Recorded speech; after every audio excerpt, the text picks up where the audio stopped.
3 nights for 6 people at the Djuma Private Game Reserve. I absolutely love everything Wild Earth has to offer. I find the guides extremely knowledgeable and will go above and beyond to ensure a great safari experience. I will be taking my husband and family from the UK to experience this once-in-a-lifetime opportunity. One of the main reasons I joined the Wild Earth Explorer program was for the fireside chats and also to win an incredible prize, which I am so fortunate to win and incredibly happy. I would like to thank Wild Earth for this amazing prize and cannot wait to meet the team.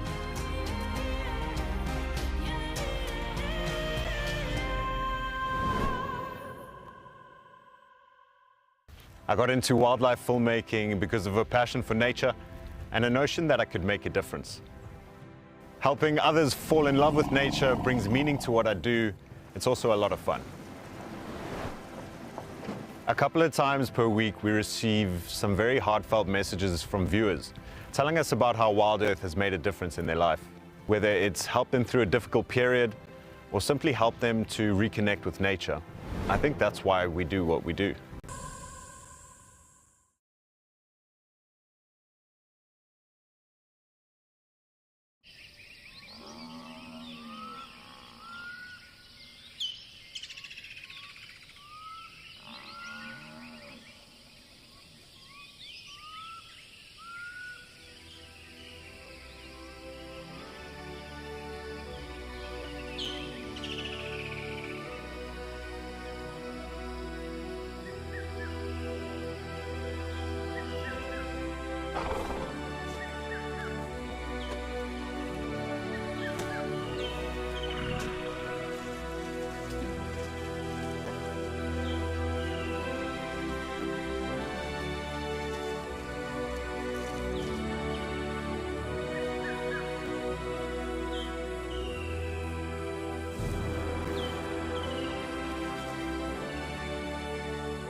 This program features live coverage of an African safari and may include animal kills and carcasses.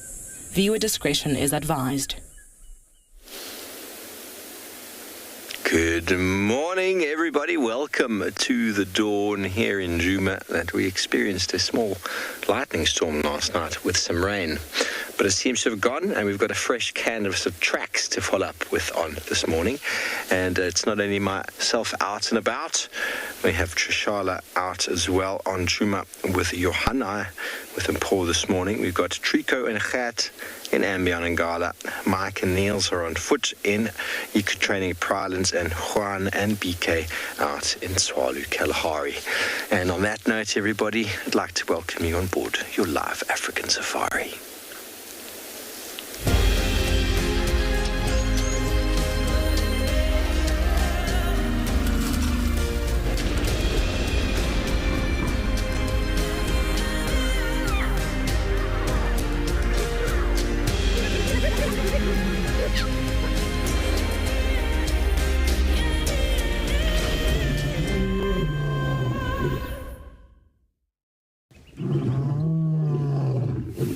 Good morning, everybody. We're just taking it easy this morning. Came out of camp.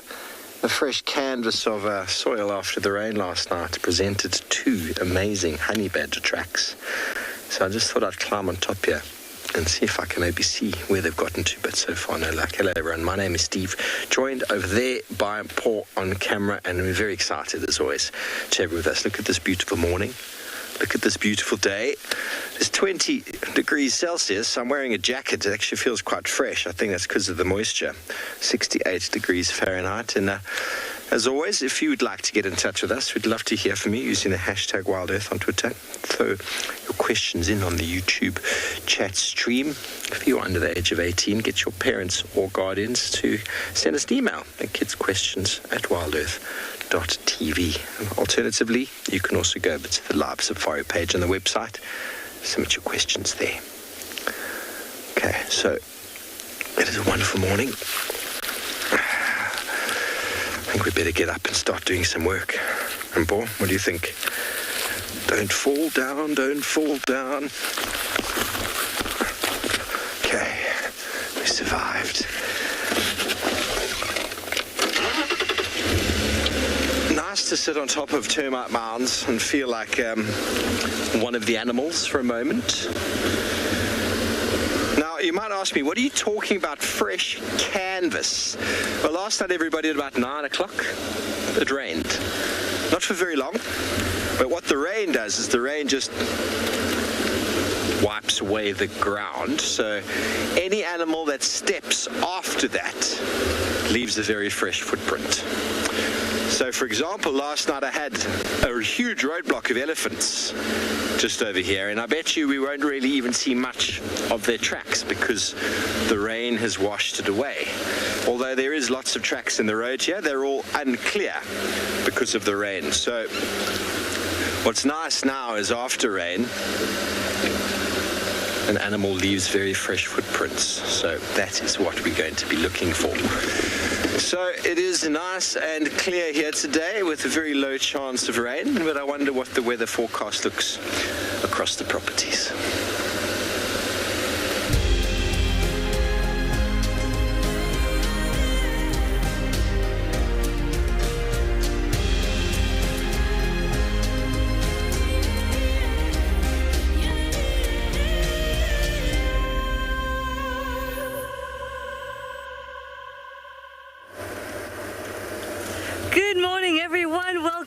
It's so lovely to have you, as always. It's me, Tswalu. I have Johan on camera with me. And as Steve was saying, the weather last night, there was a bit of rain, so now it's really nice to look for tracks. We can see if the tracks were before or after the rain, so it gives us that timestamp. You know, we talk about a timestamp, something to indicate when those tracks were formed. So now I'm on Zoe's Road, which is just slightly to the west of the central bits of Djuma. And we're moving to the south. No plans, no particular plans for today. I'd love to see some elephants. I'd love to see a leopard. I'd love to see anything, really, that the bush has to offer. Ooh, there's a great view.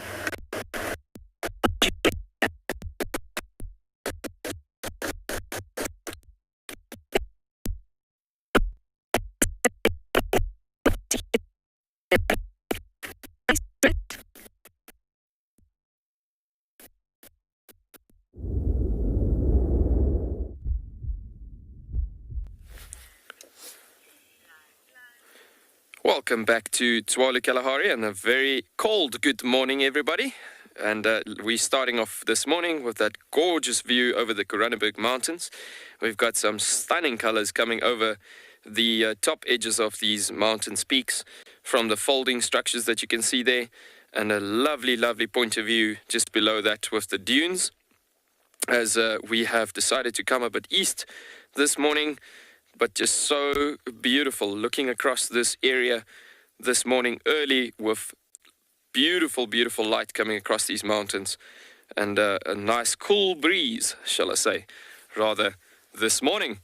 My name is Johan, your team back into the Kalahari this morning from Tswalu side, and behind the camera is BK, and we will be broadcasting to your live safari this morning from the Kalahari. We just want to show you something else along with what we have just found here. Looking at the back of the edge of the gap of between the two mountains there's beautiful different colorations happening there as the sunrise is slowly but surely coming up. And very interesting seeing the two different colors. I hope you guys can see what we are seeing at the moment. But yeah, there's a margin line between two different blues happening there in the sky.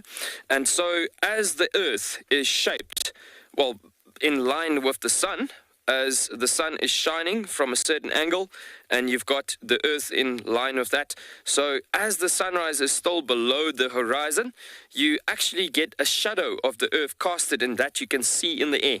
So what I'm trying to say is that the light blue color on the top of the pink margin line that you see, that is daylight. And below the pink margin line is actually still nighttime. So that's the shadow of the earth you're seeing right there. So that's the difference between day and night we can actually see there right now. So it's because we're still before sunrise. It's already light, as you can see, but we are in that crepuscular time at the moment where the shadow of the earth is casted quite nicely, and we can still see it. Obviously, because there's no light pollution and all of that happening right here where we are, and also no physical pollution from that point of view as you would have had in a big city or something like that. So you can easily see the difference between day and night. Just thought to share that with you as well. It's a very, very cool experience happening here at the moment that we have found. But yeah, stunning to see that actually early with the early morning light. And so just coming across the dunes here. Safari Kitty, you are commenting that it's a stunning image. I definitely agree with you. It is so beautiful, especially because you're in a desert environment. And at night, we have had a bit of a breeze blowing throughout the night and so on. And in saying that, the breezes that blows, yes, there's a lot of vegetation cover at the moment, so there's not a lot of dust pollution happening with the wind blowing most of the time and so on. But if we get a stronger, well, just a tiny bit stronger than a breeze, being going into a tiny bit of like 8 knots or so, I'd say, talking in flight language. But yeah, basically looking at it as it is, it could create a few dust particles in the air, and that is what creates the gorgeous, stunning, different colors on that margin line of the shadow of the earth that you can see there as well. But especially with the sunrises, that makes the Kalahari sunrises especially so blood red in color, and especially with wintertime with our cold fronts coming over, you get extremely beautiful blood red colorations from the wind that's blown the dust particles through the air, and as it comes through like that, you would get that stunning coloration of sunrises and sunsets happening. And even on the shadows of what happens on the opposite side of sunrise or sunset. But yeah, very stunning. You can see the beautiful savanna stretching out and about in front of the two hills there. And just a gorgeous image looking at that.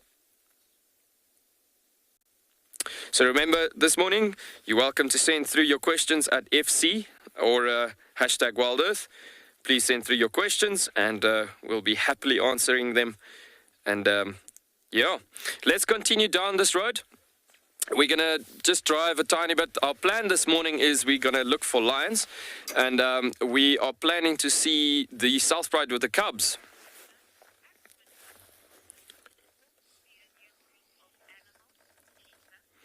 Peter, you asking if, as winter is approaching, would we see a new group of animals and that sort of thing? Yes, we will definitely, and I'm glad you're asking this question.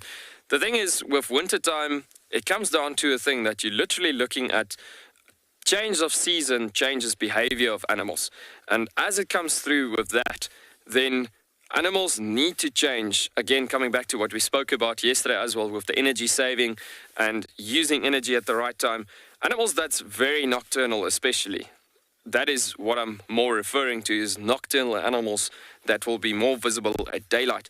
So animals that's nocturnal by norm needs to be adjusting to day active activity, because their food resources majority of the time becomes active at daylight as well. So like the pangolin, the aardvark, even porcupines. It happens in the case of pangolin and aardvark, as well as aardwolf.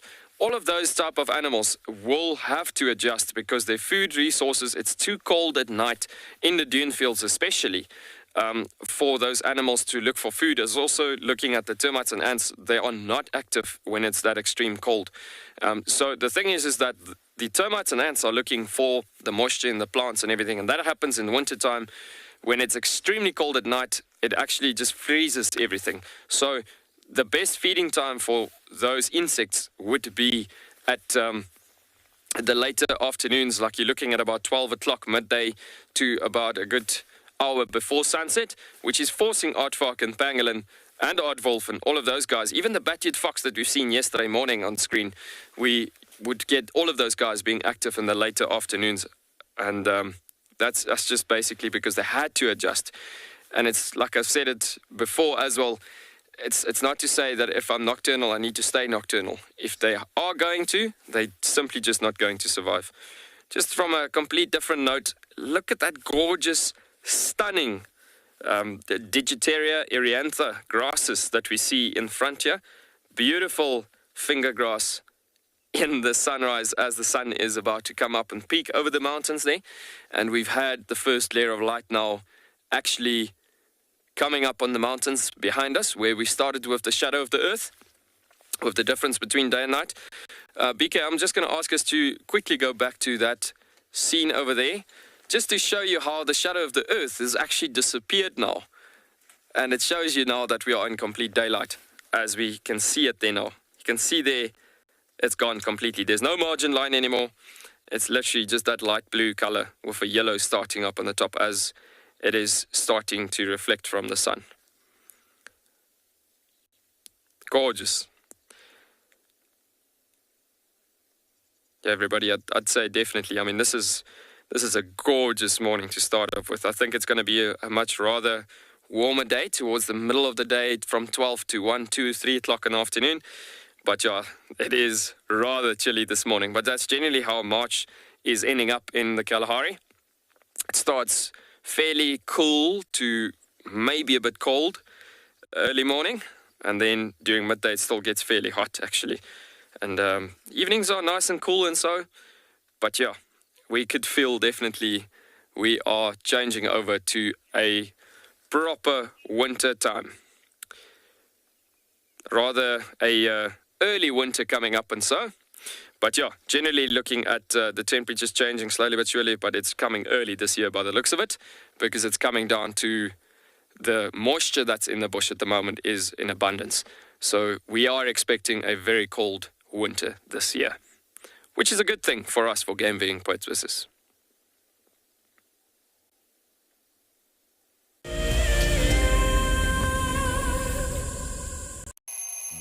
Our lives are dictated by alarm clocks, traffic jams, constant multitasking, and countless distractions.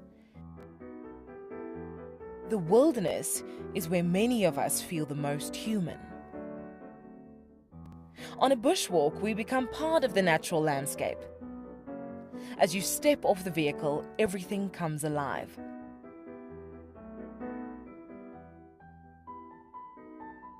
As with any risky experience, walking amongst these animals inspires awe and appreciation.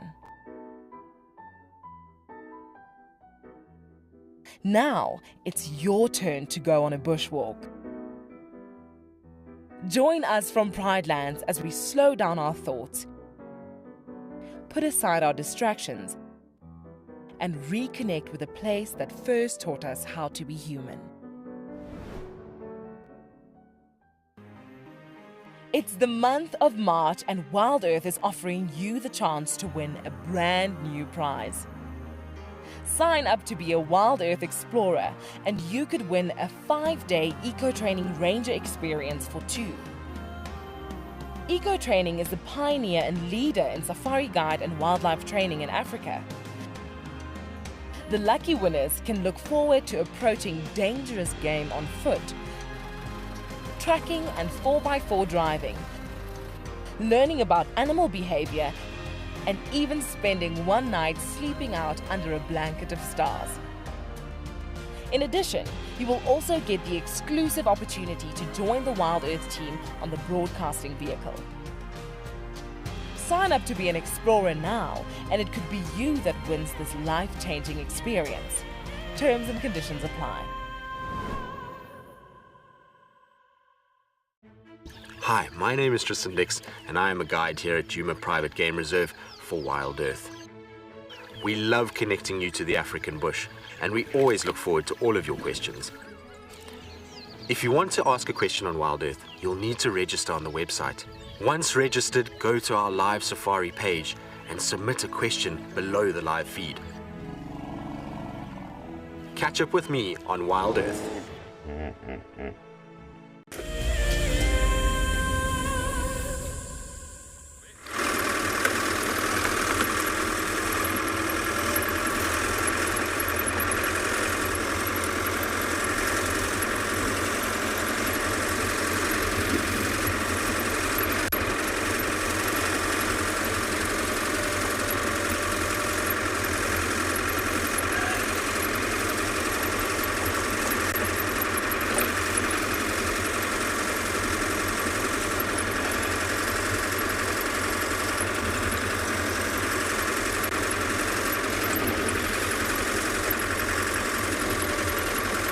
Yo.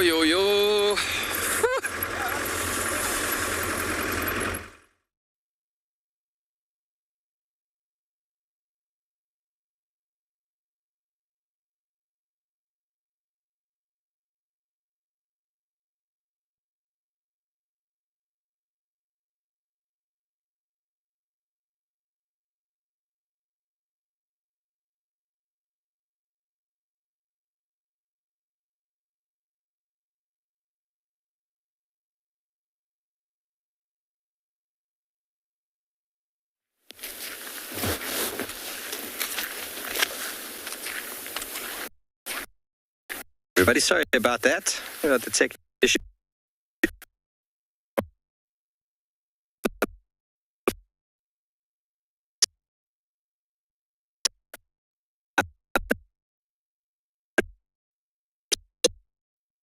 You see this toe?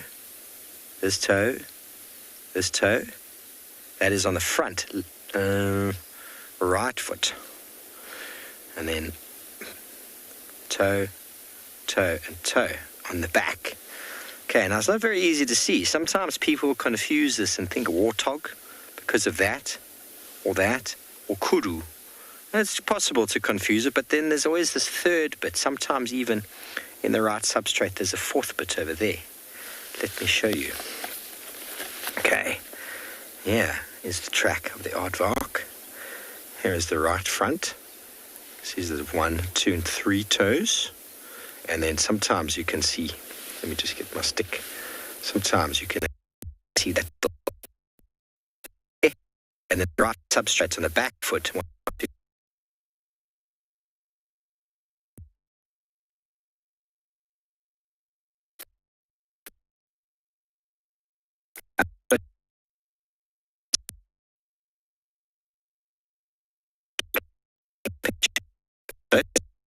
Actually see the toe is quite long with a very long shovel-like nail at the end.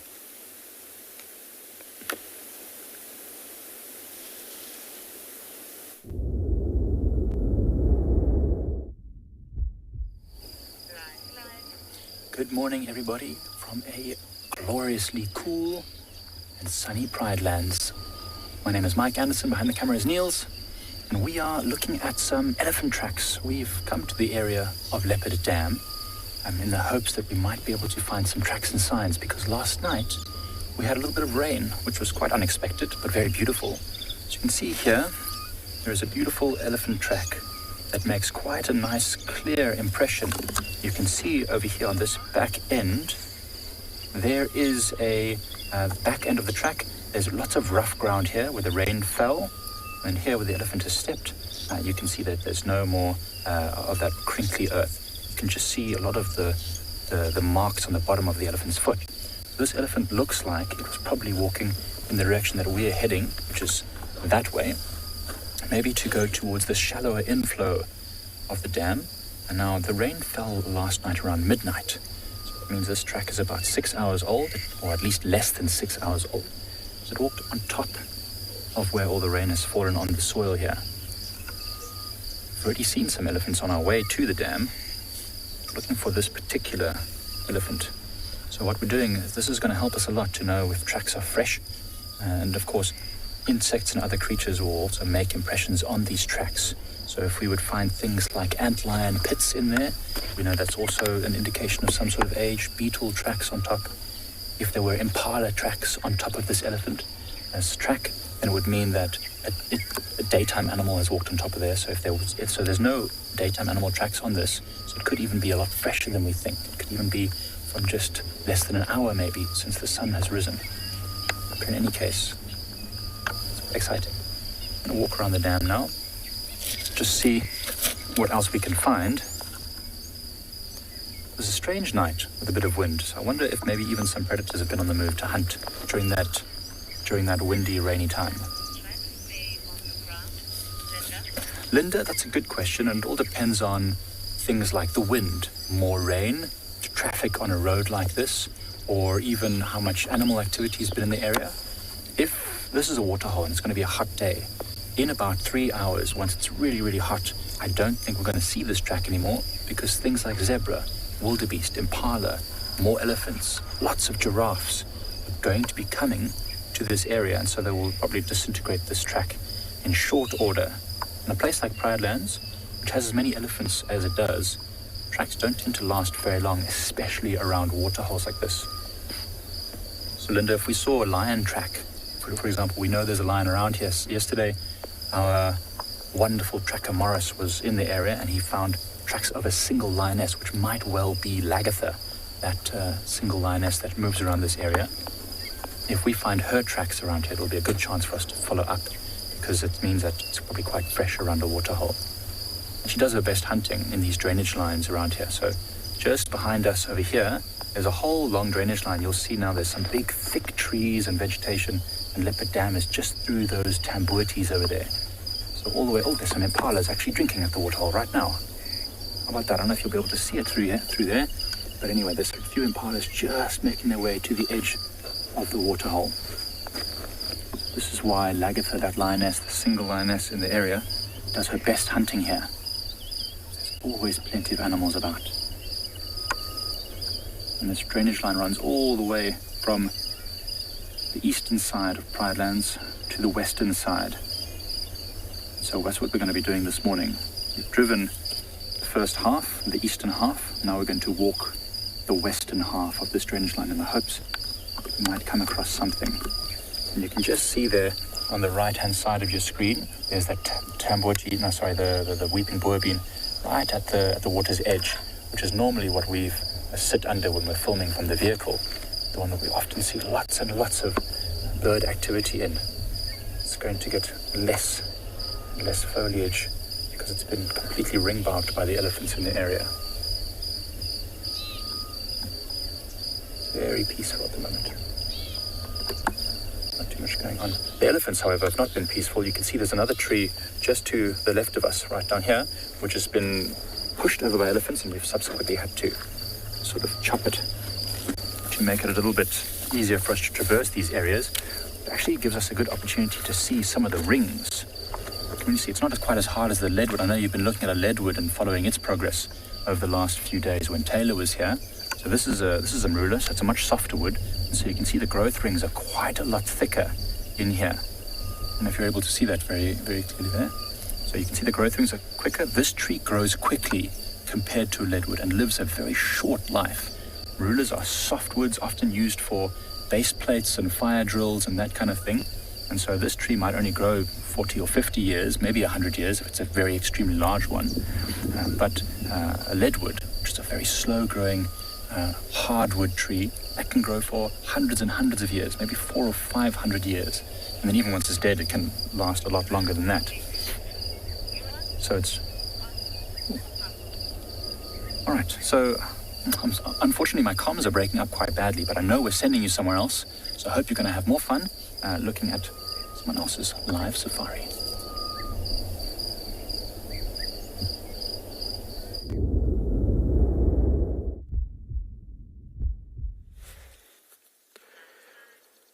Welcome back, everybody. And while we've been driving down this road, we obviously been looking for these lion tracks coming through this area. But I was saying to BK, this is just such a wonderful area, looking at these gorgeous grasses that we're driving through and making the possibilities so strong that we could be looking at finding these lions in this area. So this grass tuft that BK is having over here, this is a bushman grass, a broadleaf bushman.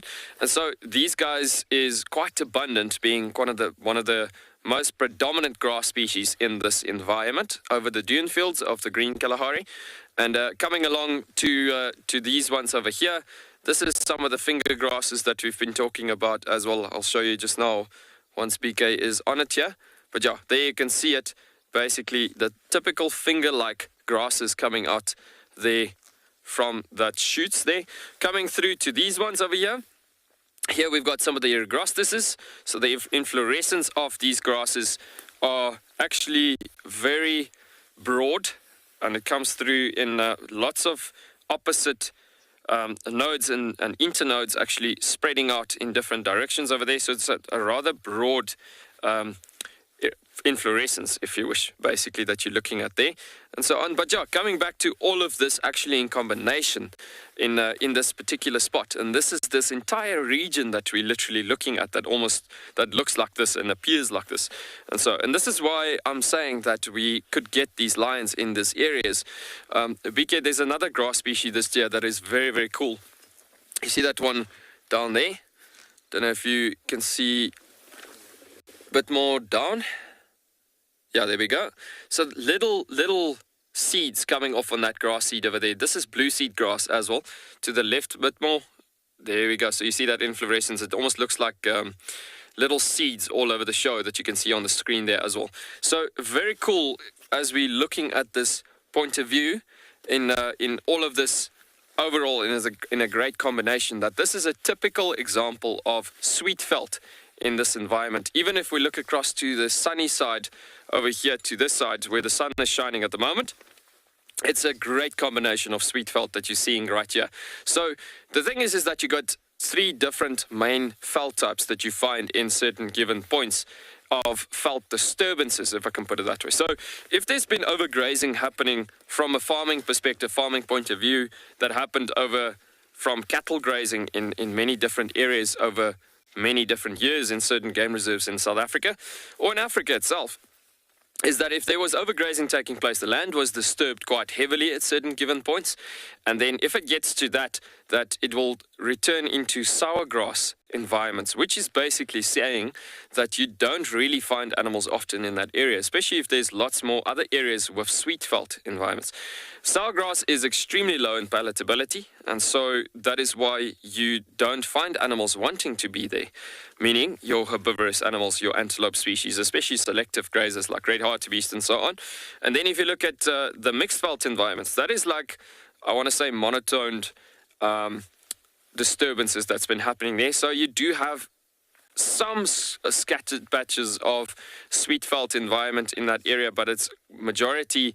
It's a possibility that you could have animals coming through there at sometimes and that sort of thing. So that means also that predators would be coming through there just sometimes, like let's say once a week or so.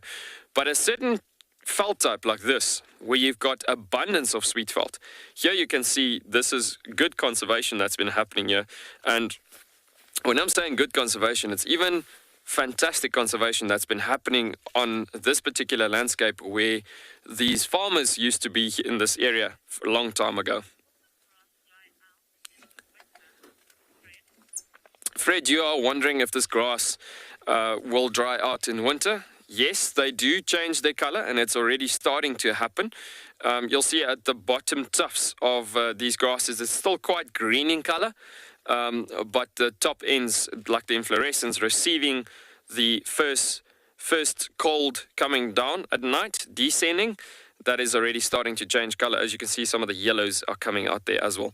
But yeah, generally in wintertime, the grasses all turns from top to bottom into a beautiful golden yellow color. Now, it doesn't say that there's no value in the grass anymore. It still has a nutritional value to it. It's just not as high as obviously the summertime and so. But it's good enough for your true desert animals to be surviving in a condition like this with changing over of seasons. And that is coming back to the question we had earlier with regards to will you see different other animals in certain areas?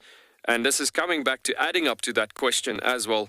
In wintertime, seeing other animals combining up to that as well is just because the plants that changes their color, changing over in different food resources with its nutritional value fluctuating different times of the year. The Kalahari being so special, providing different food resources with different nutritional values right throughout the year, changing behaviors of animals, changing route plans of animals, and all of that. Now, Tswalu is such a big game reserve that animals can actually migrate from areas to other areas depending on nutritional value, carrying capacity, etc., whatever the case might be. But yeah, bottom line is, such a gorgeous area that we're coming through right now. That is a great indication of where we could find strong possibilities of lion tracks or even the animals. And desert lions would hunt definitely most of the time in a mixed veld, meaning semi-savanna woodland, to all of these beautiful trees you see around us as well, where you find a typical environment looking like this, where you got lovely savanna environment mixed up with a great amount of the trees coming through. A semi-savanna to woodland environment, and amongst the mountain sections. As we've decided to travel obviously a bit further east this morning, it is generally quite a nice mixture because there's a bit more mountains in this area. So a great environment for desert lions to be in, and that is why we are taking a chance this morning, driving through this area, looking for these lions tracks. So we're going to continue down the road. Just wanted to share that with you, just out of an understanding point of view, thinking about how you could find lion tracks. How could you find, how do you think about life and thinking about how does the bush work together, and where do you start looking for tracks and so on, because of reading nature from that point of view. We're going to send you back over to Steve with some tracks while we are looking for our lions furthermore down the road.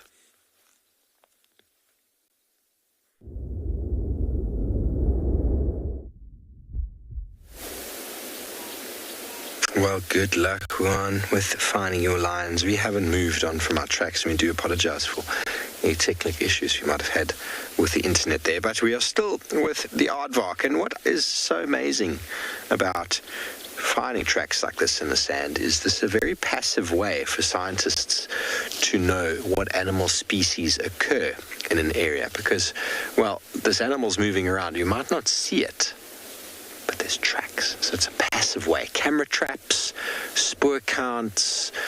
So spoor counts are quite a nice thing to do. You know, you basically you rake or you clear areas like you would this road, and animals that walk across you can tick off as being species in an area. Many of the observed species counts that you find around South Africa, many of them are camera traps or spoor counts. They don't actually physically see the animals. Camera traps are quite a new technology in that regard. Very, very nice to see. Now, when I said right, it's quite easy to see it's right because this is left. If I draw a line from here, this one goes to that one. So there's his left foot, his right foot, left foot, right foot, and he went straight across. Now we try and track him. Baboons are going crazy. We could try and track him. He's gone straight off into the thickets here. I'm not going to find him anyway. There are aardvark around. We've seen one from the drone before, but we've never seen one. I've never seen one on camera here. Let's go find out what's causing those baboons to have so much aggression this morning. I think there's a bit of a troop sort of dynamic going on at the moment.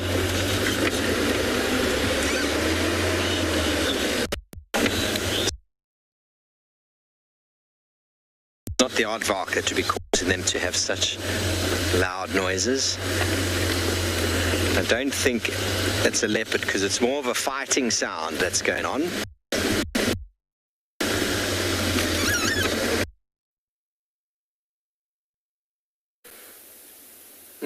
It is bright. Parked right here. Okay. Yeah, go ahead. We're going to head on towards the south, see what we can find.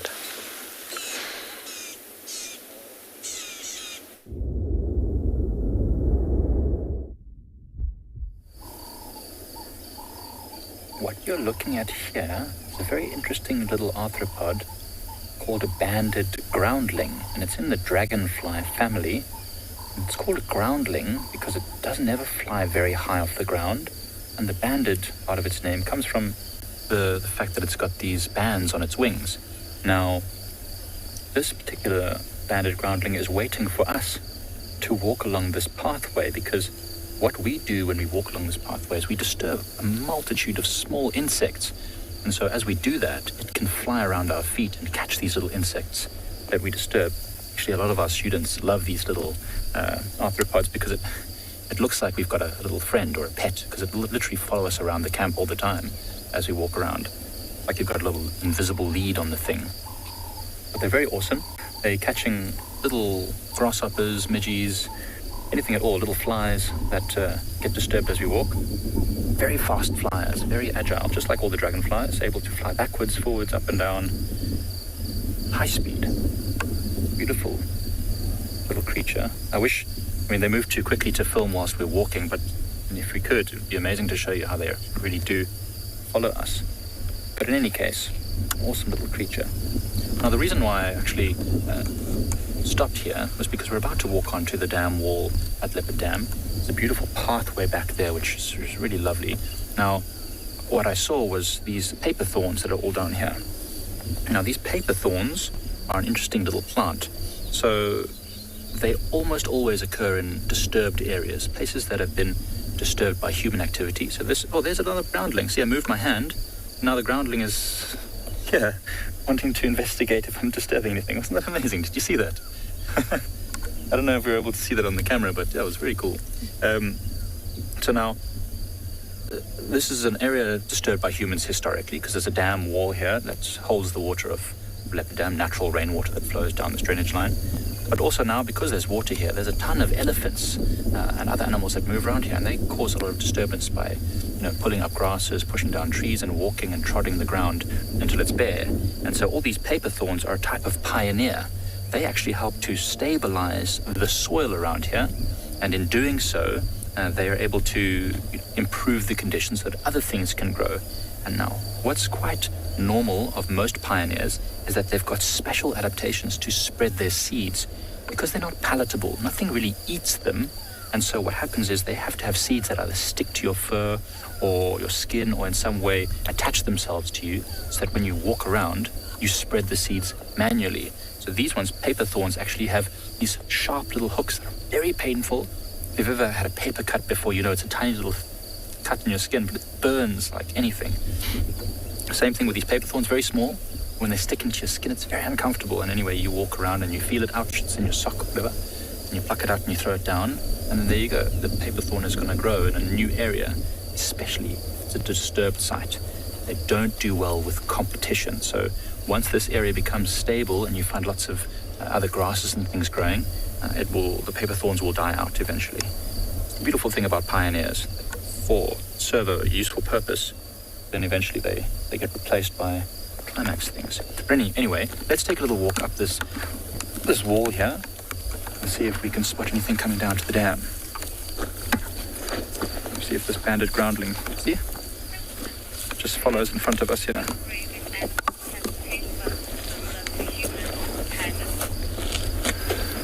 Do grazing animals have taste buds similar to humans? I'm not actually sure. I'm sure that animals definitely have taste buds, and they can really taste different flavors and have things that they prefer and what they don't prefer. For example, elephants, which graze quite a lot of the time, will often search out trees with fruits. So you'll find them literally walking to the marulas, shaking them, picking up the fruits, move to the next one. They love the flavor of those things. And then at certain times of the year, certain seasons, you'll find that the elephants target certain trees. We saw them pushing a lot of cork woods last year. Some years they target the bushman's grape. So yeah, definitely, I think animals do have taste buds. It won't be the same as ours. I mean, we eat things that are pretty delicious and tasty, and our taste buds are probably quite poor. I mean, if an animal ate that, I mean, you see animals coming from a long distance to get to things like oranges. It's quite well known that elephants love oranges as well. They can taste them and smell them from a long way away.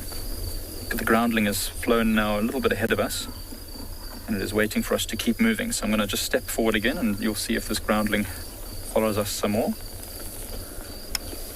I'm moving through a thick area, but it's flying behind. So it's now by your legs there, Niels. Wonderful.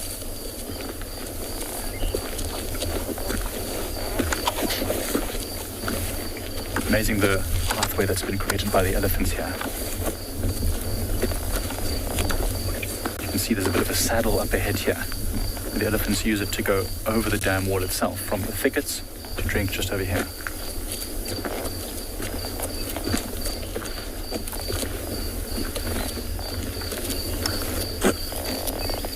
A wonderful little canopy that's above us as well, so it's really shady and nice and cool here during the day. A lot of animals like monkeys, baboons will also stay here most of the day because of the fruits that are growing, because of the water, and because of the shade.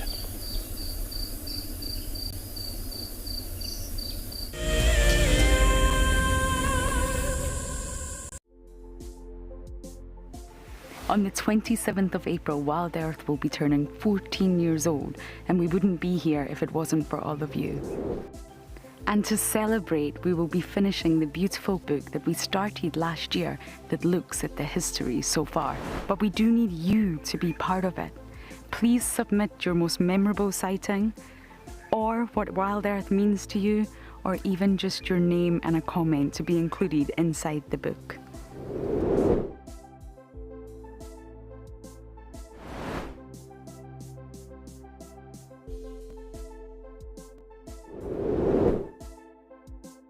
Head over to the website to add your name and reserve your copy. We are offering a 20% discount on all books bought before the end of March.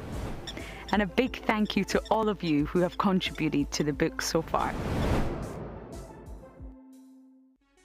For all of you Wild Earth explorers who bought plaques, today is the day that you will make your very first safari on our vehicle. Because we are quite remote here in the bush, they have taken some time to arrive, but I am happy to say they are here and they look great.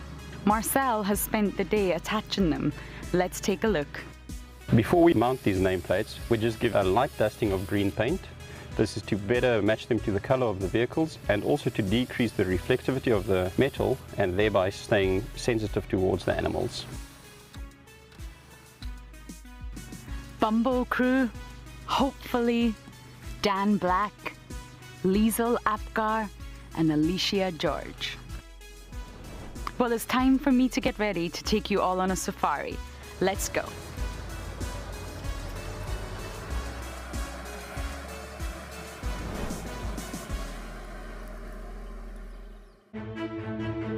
I'm Nikki here at Ambion Ngala in South Africa. I love getting questions from viewers about all the small things within the environment and how it all is integrated with one another. If you want to ask me any questions, please simply register with the Wild Earth website, head across to the Live Safari page and then post your questions there. I'm looking forward to chatting to you on my next Wild Earth drive.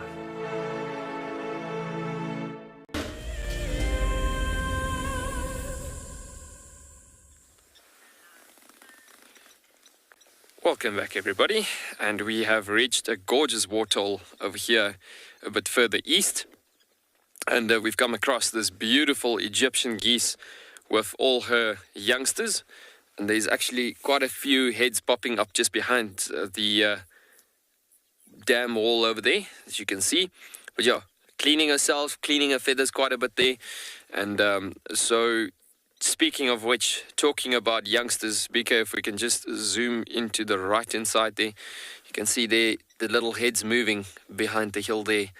Very prematured heads, still not really full on the colors that Egyptian geese have, or goose, if you wish. But yeah, looking at that, and speaking about youngsters, as we driven towards this water point in the hopes of obviously trying to find these lion's tracks and so on, we have come across a lioness tracks with beautiful small little cubbies.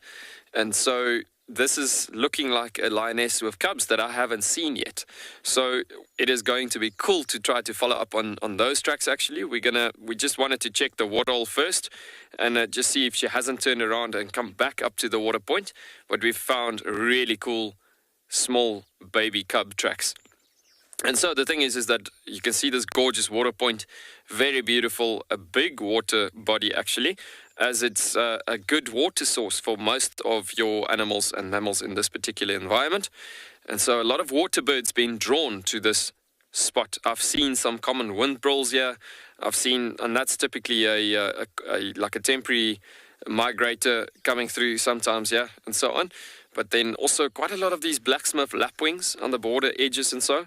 Three-banded plovers, and yeah, lots of bird activity actually early, first things first in the morning as we've just arrived here. But yeah, looking at that lioness tracks, we are going to be turning around from here and just cover the areas further back west where the tracks was heading into. There is a beautiful valley in amongst the mountains here, which I know some of the lionesses goes with their cubs and so sometimes. So we're going to be checking that out first as we travel back west. And so yeah, beautiful seeing that doves drinking water. Gorgeous. Some Cape Turtle doves. The typical early morning, good morning sound that you hear. A very, very cool sound. There's a couple of Namakwa doves actually that's been coming over to the left-hand side here. There's a blacksmith lapwing. Looks like it's just dropped down onto its nest actually. Just to the left-hand side, I can see lots of activity happening around here. There's a shaft-tailed wider actually coming across there.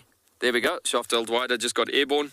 But yeah, looking at the blacksmith lapwing, he's got his nest just on the edge of the water body there. I've seen him sitting down on the eggs as well.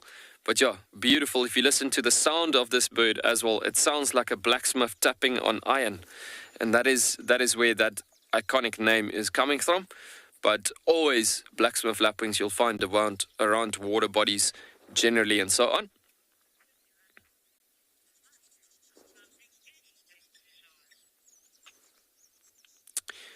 Just so beautiful seeing the scenery and looking at this blacksmith lapwing and all of these other birds. So in the meanwhile, we're going to turn our wheels around and we're going to go look for that lioness with her small cubs, and hopefully we get blessed with a stunning sighting there. We're going to see if we can find those tracks furthermore down the road and track her down for the morning. We'll keep you updated. We're going to send you in the meanwhile back over to somebody else with a stunning, interesting thing to show you.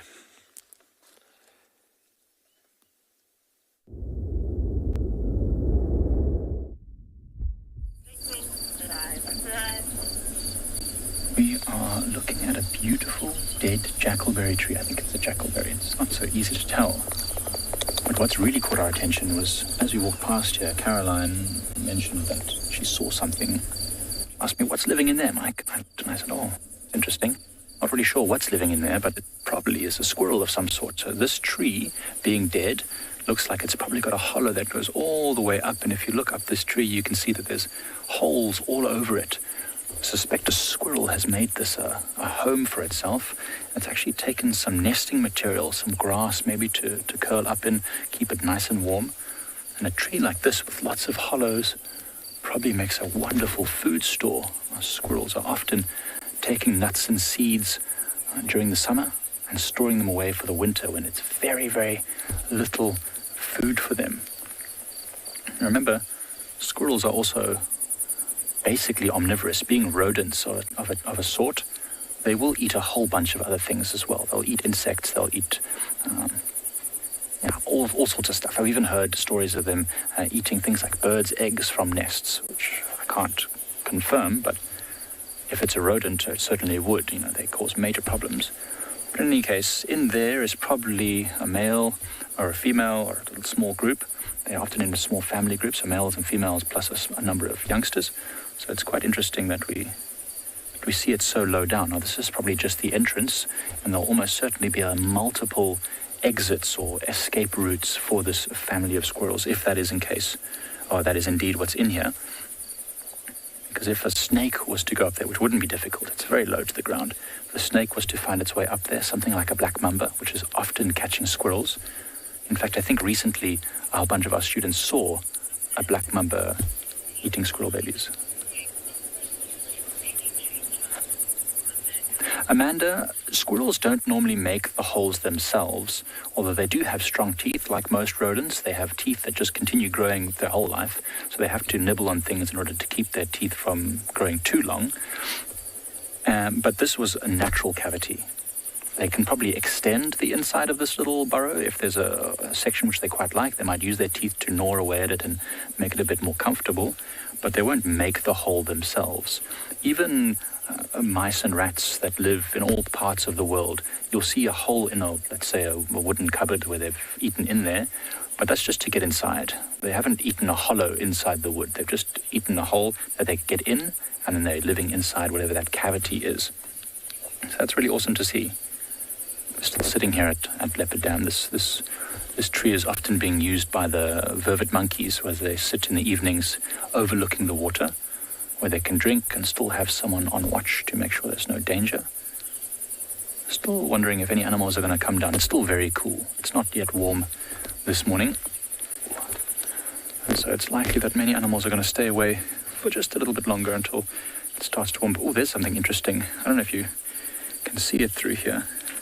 There's a foam nest frog. Sorry, Elizabeth, could you maybe repeat that question? Elizabeth, I know you asked a question about squirrels, but I'd love to be able to answer it a bit more, but I didn't quite hear the question.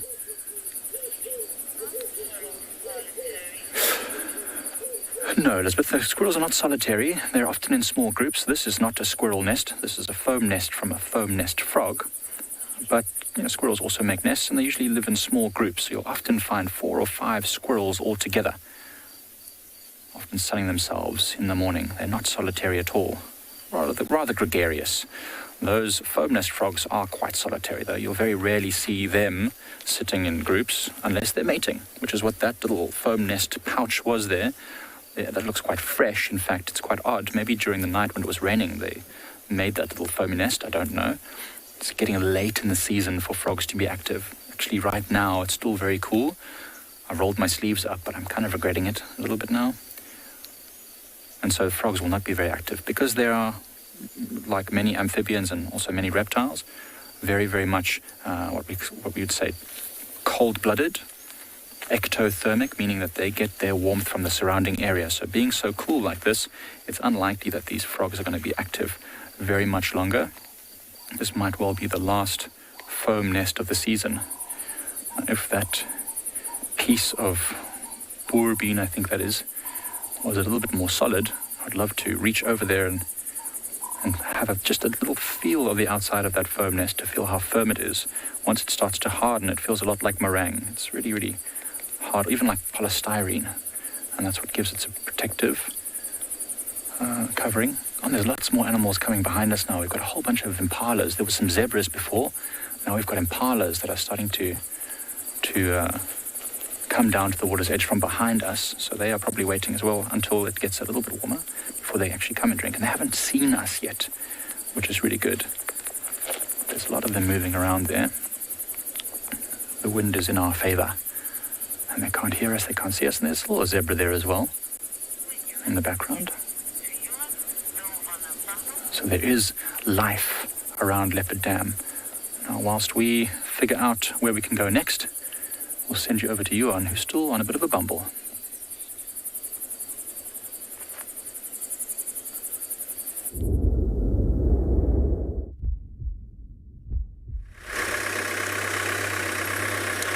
So, we have come through this back valley that I was talking about earlier on. We've come through here and we've only come across too many other animals that's come across there yet. So it doesn't seem like this lioness has crossed into this valley that we spoke about earlier on. So what we're doing now is we're just completing this road that came through this valley, and then we're going to go back to that last set of tracks that we've had crossing by the edge of this base edge of this hill here. And then we're going to continue on those tracks down the road. But for now, we're just making dead sure that these tracks haven't come into these areas where we're driving right now. So we're just taking it super slowly. See, the thing is, in the Kalahari, especially being so vast, you need to focus on the tracks quite a lot of the times.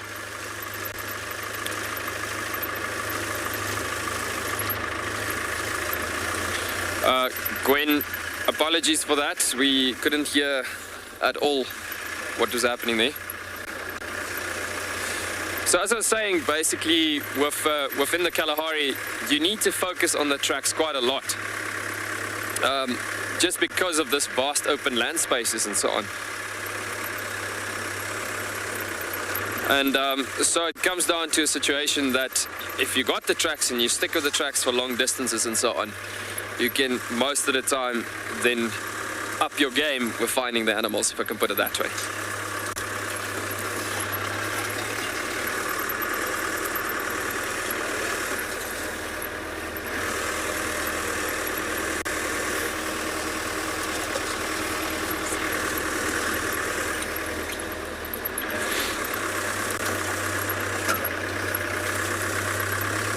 Yeah, the grasses are growing over so much over the road here.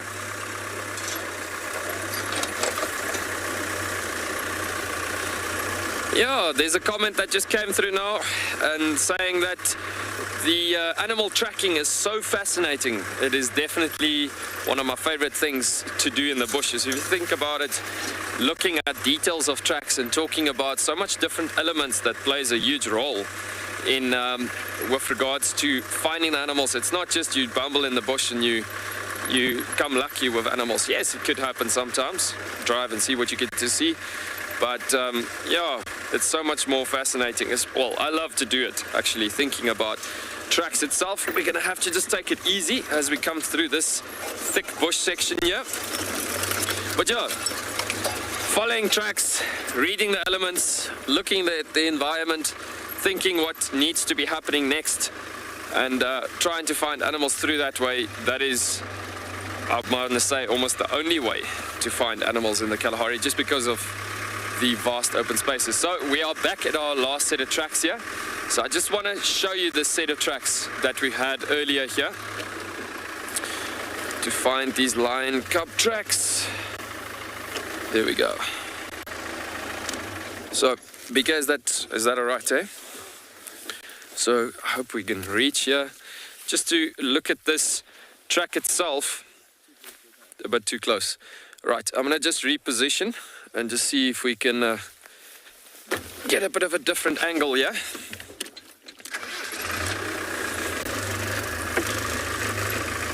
Let's just get this angle going, yeah.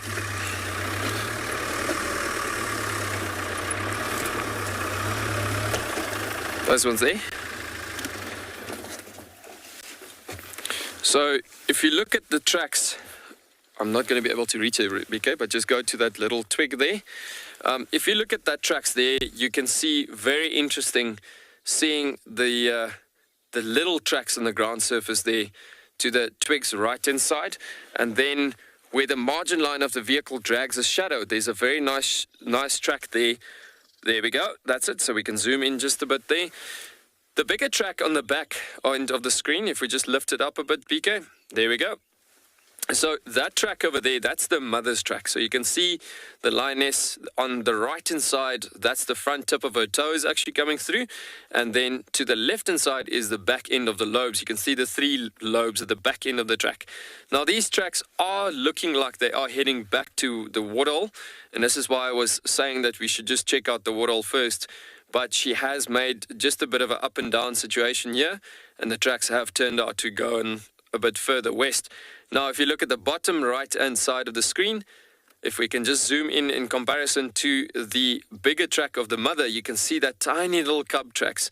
Very distinctive on the, well, I want to say almost to the center of the screen. Just below the center there, you can see the 3 lobes at the back end of the track of the cub. And then to the right-hand side, to 3 quarters to the right, there is a little leaf lying there. That's the, well, one of the toes are touching that leaf on the right-hand side. So you can see the toes on the right-hand side of this little cub's track. So very cute actually seeing, there we go. There's the actual track coming in there. But very cute seeing that tracks like that. I mean, that is, for us as guides and trackers, following tracks like that, I mean, that is really special. That's not something you get to see every day. You get to see the average big full-grown lion tracks that you find most of the time, but just seeing that big sized, or how small that is actually, I mean, that's about the size of a matchbox. So that's very, very tiny tracks that we're looking at there. I mean, that is just so special. So I'd rate, just judging on these cubs tracks here, that's a if you remember, if you've been watching the show over the last month or so, we've been talking about these cubs that was hidden in the mountains, and they're not with the South Pride yet. And this is them actually that has come out of the mountains now. I personally haven't seen them yet out from the mountains yet. I've seen them once in the den site, but yeah, a very difficult spot would have reached. And now it looks like finally they've come up out of the mountains. So shortly they'll be joining the South Pride at some given point, as the lions do link up with each other in the Kalahari from a den site. The mother actually introducing to doing introductions to the prides quite early, at early stages, because survival comes back to safety in numbers and all of that. But yeah, looking at those cubs tracks, just so cool. It is just so fascinating, man. You can imagine. So if you look at the stride of this track itself as well, you're looking at 4 tracks walking together in a line. When they're walking down the road, roughly, you're looking at about an animal that you can actually, like every 3rd track is, if you make it to a vertical axis, you can actually judge the height of this animal. And at the moment, you're looking at about 20, well, you could actually place it down to about 27 centimeters in height that we're looking at right now, which is very small for lion cubs. There's actually no difference between desert lion cubs in size if they're baby sizes or so. The only difference comes in when they reach about 3 to 4 to 5 months of age. Then you start seeing, this is big cubs for that young age, because they grow very quickly as well. It's more or less the same situation as what you would have had with the meerkats, where you see quick growth situations happening. And it also depends on how well the pride is looking after those cubs as well from that point of view. But yeah, very stunning seeing these tracks that we're about to follow this morning. So yeah, let's continue down the road and see if we could find some more tracks coming down the road.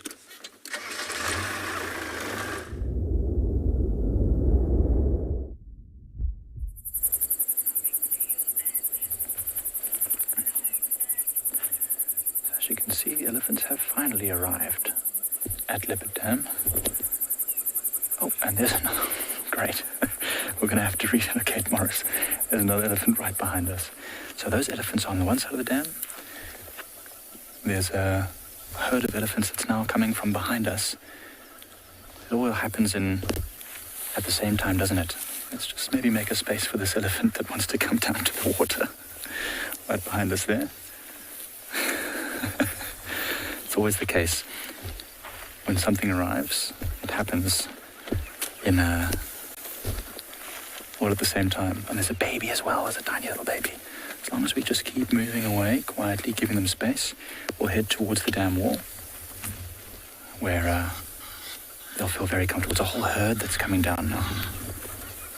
We did say that once it starts getting warmer, it's going to get busier with elephants. Beautiful, isn't it? And what's great about the elephants here on Pride Lands is that they are very used to the smell of humans, because there's so many of them, and we move around often on foot with our students, and so they recognize us, and they're generally not that threatened by us, but we should still give them a bit of space. Let's keep moving back a bit more. We're going to go up onto the dam wall itself, where we can try and see if we can get a better view of them without making them feel in any way blocked by us. So let's just go this way.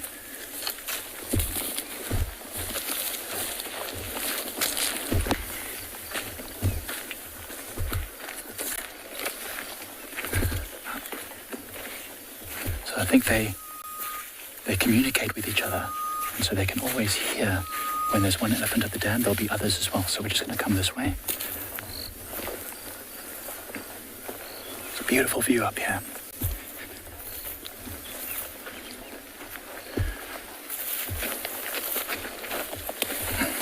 Can you see them okay from there, Morris?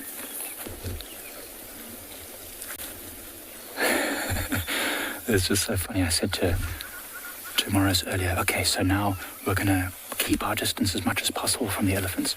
We'd like to not have them, react to us in any way. We're watching the ones on the safe side of the dam, and then others come from the opposite direction. I suppose that's to be expected with the amount of elephants on Pride Lands. There's almost always going to be some at a waterhole somewhere.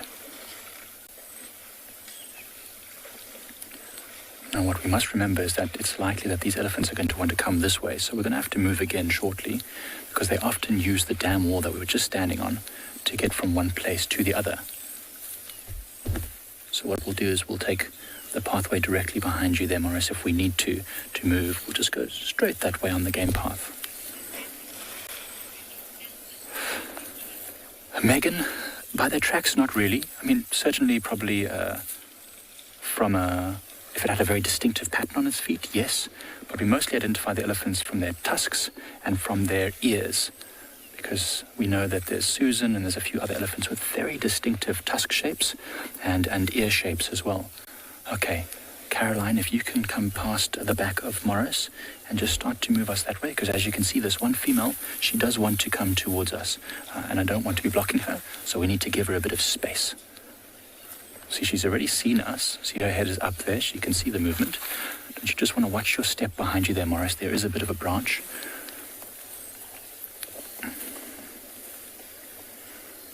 Just making sure that she can see us and that she's not going to panic. Okay, just...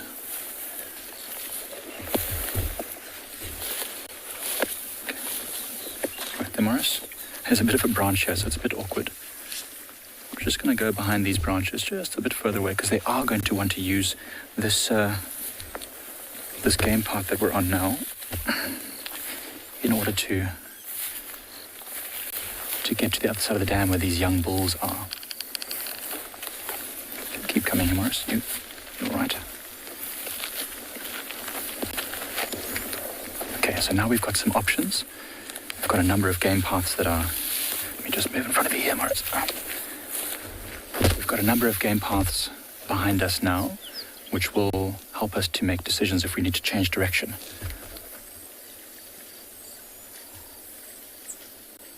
Can you still see those ones at the water there, Morris? So you see the big female, probably the matriarch of the group. She seems to have changed her mind, and she's now moving back north in the direction they came, maybe to some good feeding grounds.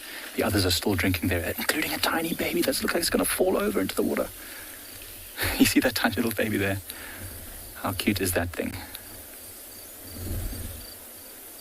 Okay, now it looks like it's going to walk away from the water, and the others are still just having a nice thirst-quenching drink. Absolutely wonderful. What an amazing view we have this morning. And after all the rain we had, everything just feels fresher, and the mountain is incredibly clear, as you can see behind the leadwood there. Debbie seeing elephants on foot is always a wonderful experience, especially the elephants of Pride Lands. We've gotten to know them over the last over a year now that we've been doing these live safaris here. So it's really starting to, we get to know their personalities and we understand them a bit better and we know where they walk and what they do. And so it's an amazing experience and humbling as well, especially when there's a massive elephant walking down a pathway towards you. You really can, you really feel quite insignificant, actually, quite small. But if we follow the rules of the bush, and we move out of the way when elephants want to come walk towards us, and everything works out perfectly. It's such a different experience from being on a vehicle. When an elephant looks a bit grumpy, we drive away. But on foot, if an elephant comes around the corner, then we have to sort of deal with that in the moment, and we just have to... It's almost like following the rules of engagement. We make space, and they're quite happy for us to do our thing. Remember, we are wild animals at heart. We're meant to be here. We remove ourselves and we try and change everything around us, but we're meant to be here. I love how the youngsters are just ignoring us completely. They're all in the water having a drink. The mother still stands up. She's starting to feed now and she's relaxed, but she definitely looks like she's keeping a watchful eye on the rest of these elephants, making sure that nothing bad is going to happen.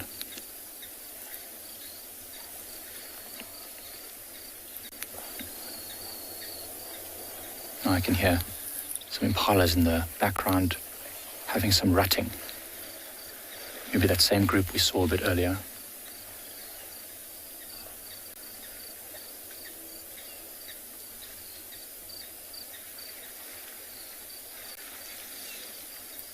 Looks like most of the elephants are starting to turn away from the water. They've had their drink, they've satisfied themselves.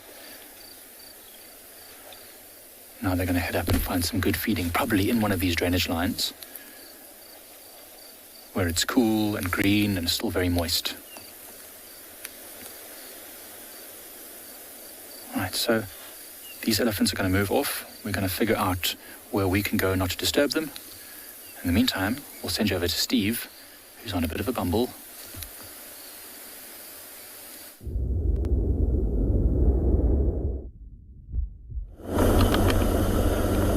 Well, good morning everybody. Welcome to Chitwa. I'm going to go just sit down by the dam and have some quiet time. Oh, no ways. This is Herbert Causa, who many of you might know before. He's freelancing. Mr. Herbie. How are you? Good morning. Hello, everybody. Hi, I'm currently live, and our viewers love this man. They love this man. Herbie, nice to see you, eh? I'm just going to go down there. Will you kuluma, eh? Yeah. Komo, sharp, sharp. A beautiful morning. Oh, everybody, did you see Herbie? Herbie used to work with us. Herbie used to be our tracker extraordinaire. And here are some tracks from yesterday. Leopard tracks coming straight across here, heading towards the dam. Did you see? Did you get him? Did the Herbie wave? Oh, bless his heart. Now that man, everybody, can track a leopard like you've never seen. Herbie used to conduct our bushwalks for us, yeah?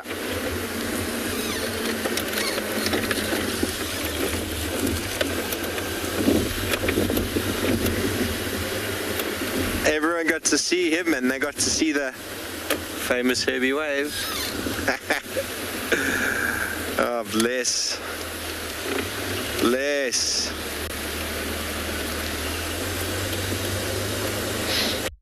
Okay, well, we're going to go down to the water. I feel it's almost time for a coffee. It's probably past time for a coffee, actually. We're going to do a spot of birding. See what else we might find. This leopard track seemed like they're heading in this direction, but while it was raining, I sort of tell that by the fact that the track is soft, but yet rained on. Very explained. Here we go. This is what I mean.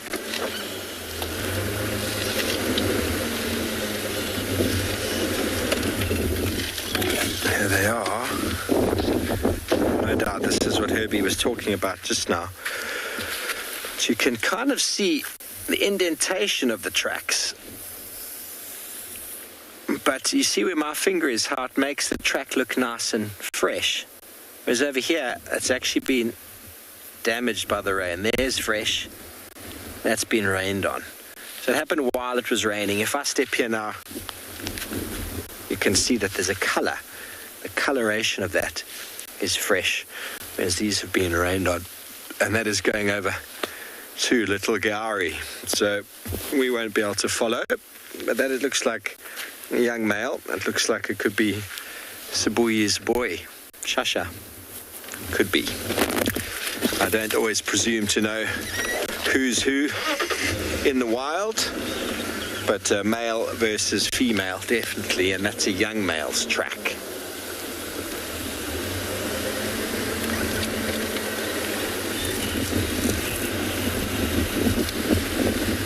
Yes, indeed, Linda. Male tracks are bigger. Female tracks are smaller. Male tracks get about 10 centimeters. Females get about 8 centimeters. So measuring is key. And in the male track, the outer 2 toes are very wide, especially on the front foot. Both for lion and leopard, they're wider than the back pad. They actually stand out. The size is always a good one to check.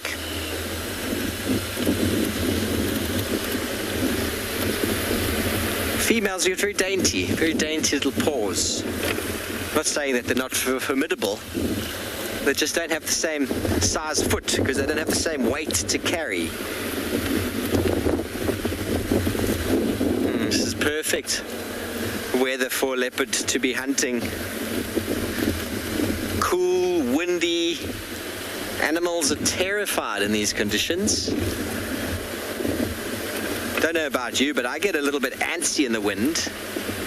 It's probably due to our sort of ancestral knowledge that when it was windy like this, we got hunted. So you get a bit antsy, a little bit, what's going on? What's going to eat me?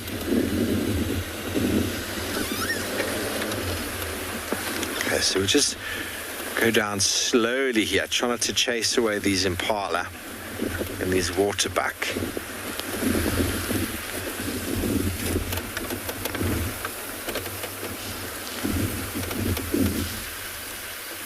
Boys, it's a boys' Sunday down here by Chitwa Chitwa. Marvelous. And Paul, we'll join the boys, shall we? Paul's keen.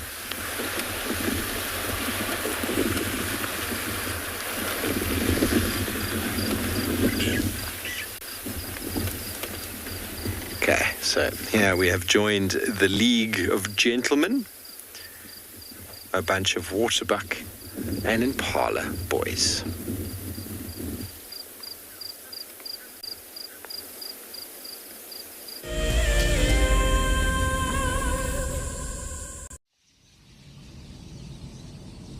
We stopped as the dusk was settling and there was a zebra mare underneath the bush. She was lying down. We didn't really know what was happening, and then we saw it. Everybody, there's a zebra giving birth there. There's a zebra giving birth. This is a zebra giving birth. Look at that. Look at that. Oh, you clever mare. Well done. It's born, everyone. It's born and it's alive and it looks fine. This was, of course, an unusual sighting. Normally, herbivores like impala and wildebeest and zebra will give birth during the middle of the day. This is when their predators like lions and hyenas are fast asleep. But as this little foal took its first steps, the dying embers of the day had just gone over the western horizon, and it was just the time that the hyenas and lions were starting to get active and go out foraging. This is why we didn't light up the sighting, of course. It may have compromised the zebra's eyes and at the same time attracted those hyenas and lions to the activity.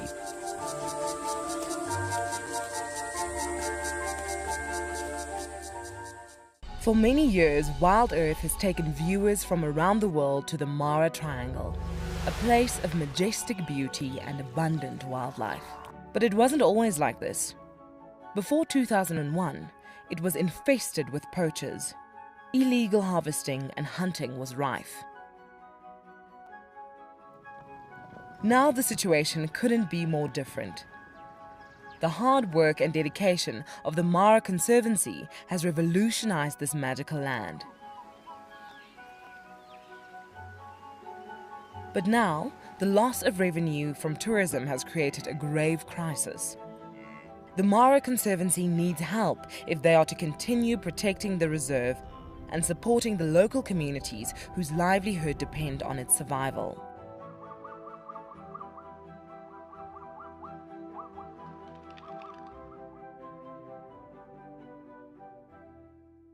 My name is Ross and I'm a field guide at and beyond Pinda Private Game Reserve. I love getting questions from guests on Wild Earth because I love sharing and learning information about nature with new people, and it also makes me feel like you're all joining me in real life. If you want to ask a question on Wild Earth, then you need to register on our website. Once registered, go to our live safari page and submit your question below our live feed.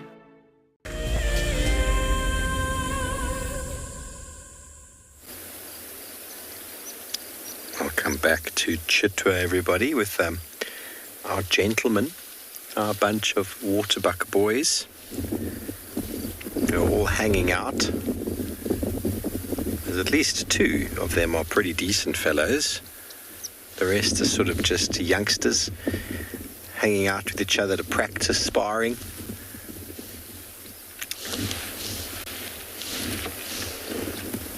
We've got a magnificent specimen here of the pied kingfisher.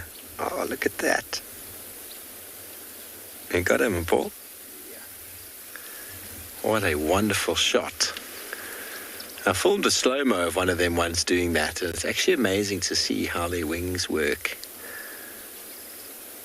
Oh, now he's perched in the tree. So these waterbuck boys, you often find that when you find one male on his own, that he's being quite territorial, he's trying to look after a group of females. But it's not uncommon to find a male, a big male, with a whole lot of youngsters. And he tolerates them because, well, first of all, they can keep eyes and ears out against predators. And also, they're not big enough to compete with him, so they sort of show him a bit of deference, respect. And he hopes that if another waterbuck male decides to come in there, they might assist him a little bit. That's kind of the hopes. But in general, you find a big waterbuck male on his own, or you find these smaller groups hanging around with a decent-sized fellow who is generally the boss. And that guy in the middle there, sort of semi-facing us, looks to be the one.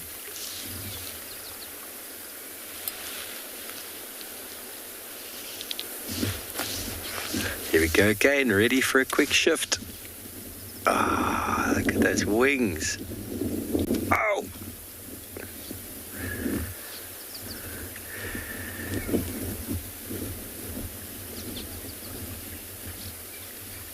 KG, I don't think they're as specific as impala and wildebeest. Waterbuck, you can see them with youngsters throughout the year, similar to kudu, but there definitely is a peak with regards to the breeding time, where the females want to have their youngsters in the summer, when there's lots of vegetation to conceal them. There's definitely a peak, but I wouldn't say as a specific rut like you find with some of the other sort of more gregarious antelope species. Waterbuck are very good at going off on their own, the female, and hiding her youngsters in the thickets. And then she'll actually leave the youngster there and go off to drink and come back again. A strategy that seems to work quite well for waterbuck. Those of you who were watching last year with me here when we had the wild dogs hunting, they were actually looking specifically for young waterbuck that had been left hidden in the long grass, and they managed to find one. It's quite something to behold, as you probably, if you didn't watch the show last night, if you did watch, and you saw Juan's wild dogs in Tswalu killing a warthog. It is not easy, everybody. It's not easy to watch. It is nature at its rawest and most naked.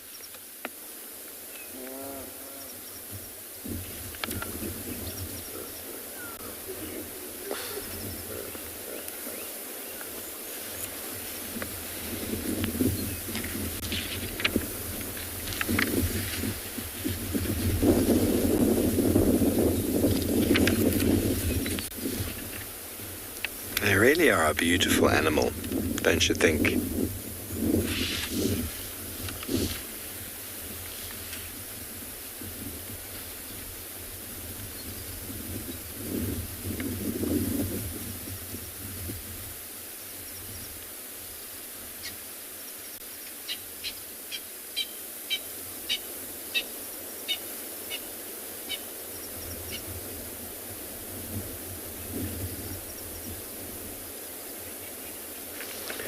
So they will definitely maintain those territories, and the females will breed every year, and generally in the rainy seasons. Lily pads, I've never seen a waterbuck without the white, without the ring. It's not to say that they don't exist.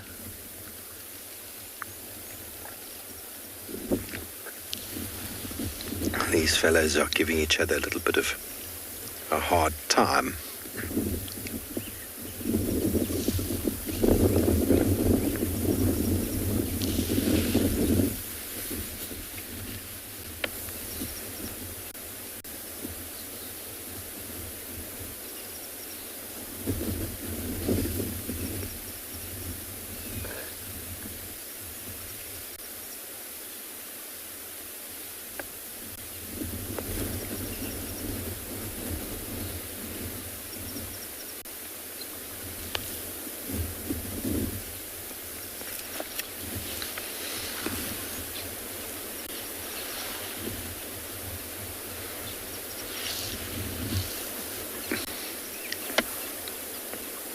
We're going to stay here with our waterbuck, maybe do a spot of birding while we send you over to Mike and see what he's found.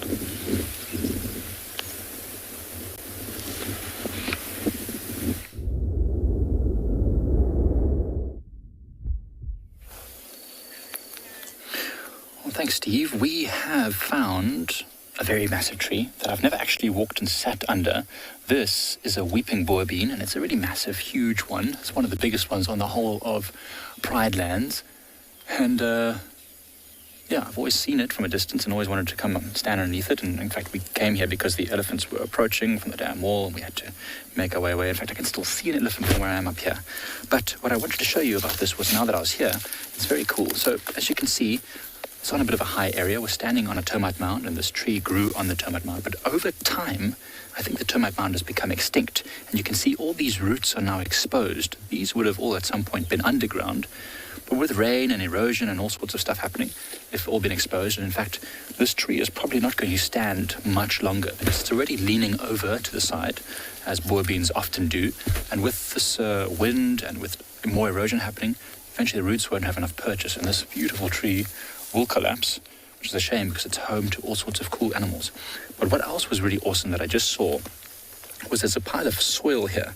There's a bit of soil collected onto a piece of the bark here. I don't know if you can see that very clearly, but this soil here is highly nutritious.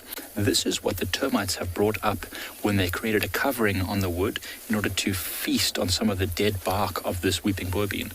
Now this in itself is nutritious, the soil, but now also with that added nutrients from the fungus that the termites then grow underground, and the spores that might be infiltrating all over the soil. In many parts of the world, not just in Africa, but many parts of the world, soil like this is highly sought after for pregnant women, because obviously in many cultures the nutrients that they need are not always found in all the foods that they eat. They're often quite deficient, and so what they have to do in order to make sure that their body stays healthy and the baby develops correctly and is also very healthy, they need extra minerals, and soil like this is full of those minerals. So in many parts of southern Africa, especially around here, these rural areas, you often find in small markets in rural villages jars of termite soil being sold, so that people can literally eat it. Literally take this and put it in your mouth. In fact, I'm going to try it a little bit now. I'll see. Is it very tasty? Can confirm. Not my favorite snack. But actually not bad. Doesn't really taste like dirt. It tastes, I don't know, a little bit like the wood, I suppose, that it's been feasted on. But there you go. I'm going to feel very healthy a little bit later today. Maybe I'll hike the mountain. But anyway, very cool, very awesome to see. So I also wanted to apologize to everyone. Just a moment ago when we were extracting from those elephants, I kept saying Morris instead of Niels. I didn't even notice when I was doing it because I've actually been talking to Morris. He's our tracking expert who's on foot in the area looking for animals, and he's just located a leopard somewhere quite far from where we are, so we might not be able to go there this morning. But that was it. Morris's name was in my head, so I kept calling Niels Morris, but there's not Morris behind the camera. It is definitely Niels. I can still see that young elephant bull. He's still maybe looking for our scent in the distance behind us. I don't think, Niels, you'll be able to see him on the camera. But until that elephant moves off, probably just going to stick around here on this little safe island that we have in order to let them all disappear so we can continue on our bushwalk. I'm glad I'm finally sitting underneath this tree because we've seen often things like Faroe's eagle owls in this tree. We've seen the trumpeter hornbill sitting in this tree, which is not a common bird. And one day I hope to even find a leopard or something in this tree. It'll be a pretty tricky one for a leopard to climb because there's not too many nice horizontal branches low down. But you never know. Wishful thinking can bring us a lot of luck. In the meantime, I'll send you back over to Yuan.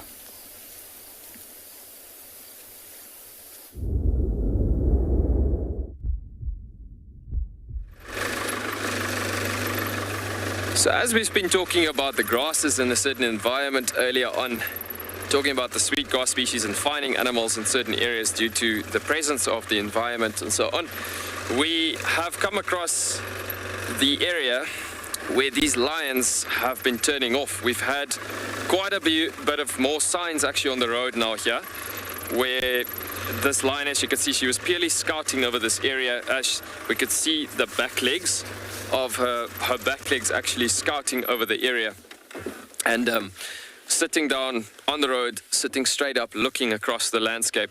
As we had oryx, we had some red hartebeest, we had all sorts of things actually coming through this beautiful sweetveld environment in front of us. And so we have decided to just make a quick loop through this spot here, because we've had tracks going up and down in the spot now from the road. So that is why we've just turned off here quickly and just making a quick loop and just see if we can't see them maybe sitting scouting on one of the edges of these bushes. You see the grasses are so tall from all of the rain that we've been receiving that she could be sitting straight up and we can't really see her from the road where we are at. There's a red hartebeest coming through on the top edge angle there. And the thing is, it looks like there's a whole herd coming through here. And this is the reasoning why I've got the feeling that we just need to scout over this area a tiny bit, because you can see those hartebeest are just looking at us coming through. Do you see it there, BK? Yeah, there we go. So you can see that stunning red hartebeest coming through there, and there's plentiful food resources. So talking about that, I mean, red hartebeest is a strong selective grazer. So adding on to what we spoke about this morning with the beautiful sweetveld environments that we have on Tswalu, especially in the dune fields and the savanna environments. Red hartebeest becoming indicator species, well, indicating the fantastic sweetveld environments. But because of their presence, obviously, that's why you have these lions coming through here. And with selective grazers becoming indicator species, there comes a huge amount of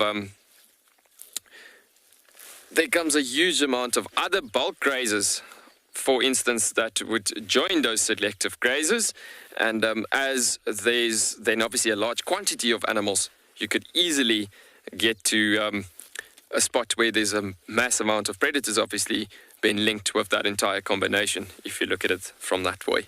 Which are very cool seeing it and understanding the bigger picture, if you think about it, that we might be actually getting lucky right now while we're just sitting here and seeing another full-on lion chase actually that might be happening in the spot, just because of the elements and the signs that we've had with those tracks. In saying that, we're going to be watching this area and still monitoring it, and we'll keep on updating you on this lion activity down on this side. In the same time, we're going to be sending you back over to Steve.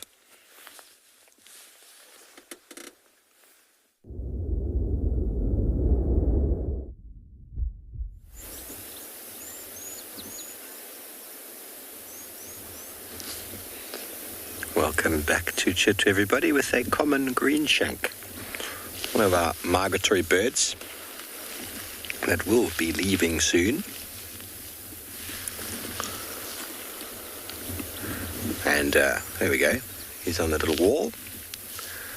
Lovely to see. It's quite easily identified by sort of the whiteness of his body. And if you look closely, you notice that the beak is slightly upturned, or the bill beak. You call it what you like. We're departing now March, April, and feeds on aquatic insects, crustaceans, mollusks, and small fish.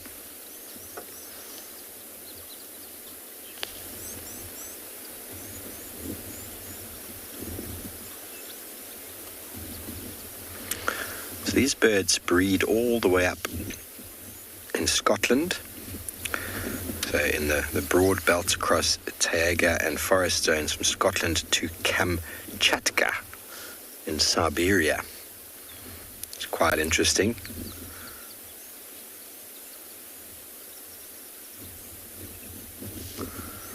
So they go a very, very long way. I'll be going and visiting my brother in Scotland soon. I wonder if I can send a package. My brother would like that little package. Brother lives in Edinburgh. So a lot of these birds that come down, a lot of these Palearctic migrants that we see, some of them are quite tricky to identify because they don't arrive here in breeding plumage. They arrive here in what we call eclipse plumage. There's no need for them to attract mates down here. They just come down for feeding, and then when they head up back north, that's when everything changes. So I've never seen many of these wonderful birds in. He's very busy, isn't he? He's not scared to get his face wet. That's probably why he's not in Scotland now, all over the Scottish summer, winter. Uh-oh. You see what's approaching on the bank here? Oh, it's all happening. Goodness me. We've got the pied kingfisher flying next to us. We've got a monitor lizard emerging out. The pied kingfisher's going to go into shot now. Look at this. Oh my goodness, it's all happening. What a wealth of activity. Oh my goodness. We are truly blessed.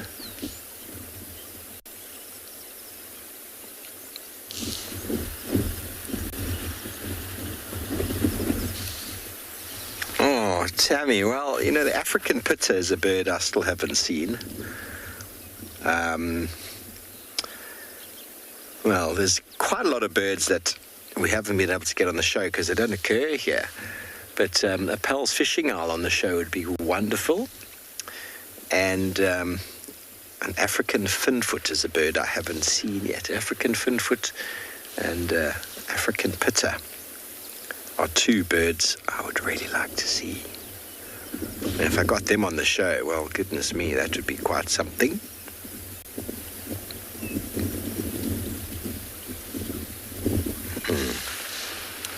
There we go. He's landed on the side now. Are you going to? Are you going to try?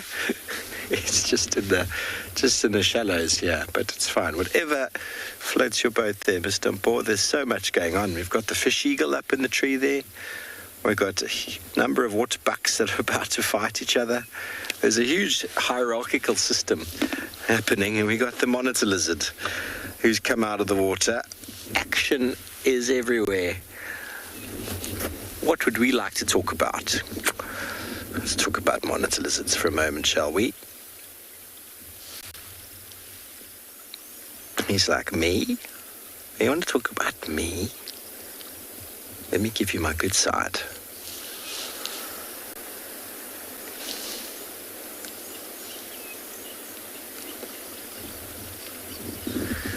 JP, they eat a wide variety of things. They're very good at eating eggs. Crocodile eggs, birds' eggs, monitor as well as rock lizard, rock monitor, are both very good at raiding nests. This particular type of monitor, the water monitor, is very good at messing with crocodile nests. Oh, looks like our Greenshank hasn't had enough yet. He wants to still be part of the party. But then also birds in nests, baby birds, smaller lizards as well.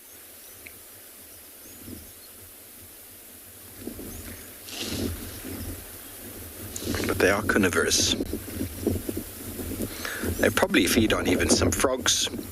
I'm not certain. I've never seen one catch a frog.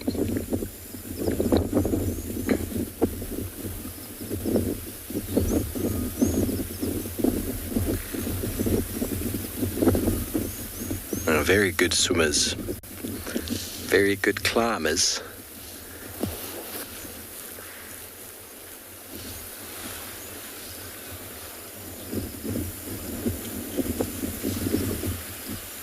He's being very alert.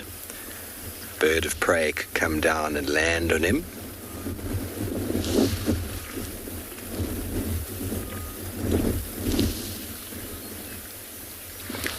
No, Leslie Ann, I'm way too smart for that. I don't go near them. They've got a very powerful tail, and I reckon it would hurt if they bit you, if they clawed you, if they hit you with the tail. So I leave them alone for the most part. If I don't have to handle animals, I don't. The only time I handle monitor lizards or snakes is if I have to get them out of a house. But I've learned to do techniques that require not having to touch them, which is a great way. Plastic tube works very, very well with a closed end and an open end, and you just put the open end of the plastic tube towards the face of a snake, and they generally go straight into the hole, and then you just pick it up. Many puff adders, spitting hoppers like that.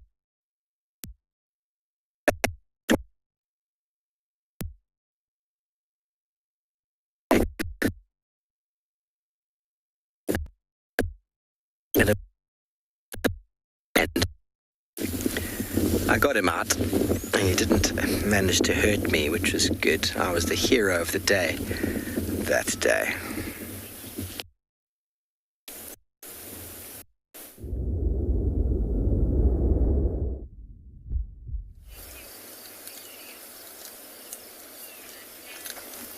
So what you see here is, of course, most of you will know, a golden orb-web spider. This one, I think, is actually a banded golden orb-web spider. Oh, don't blow into me. The wind is very strong now. All of a sudden, it picked up quite a lot.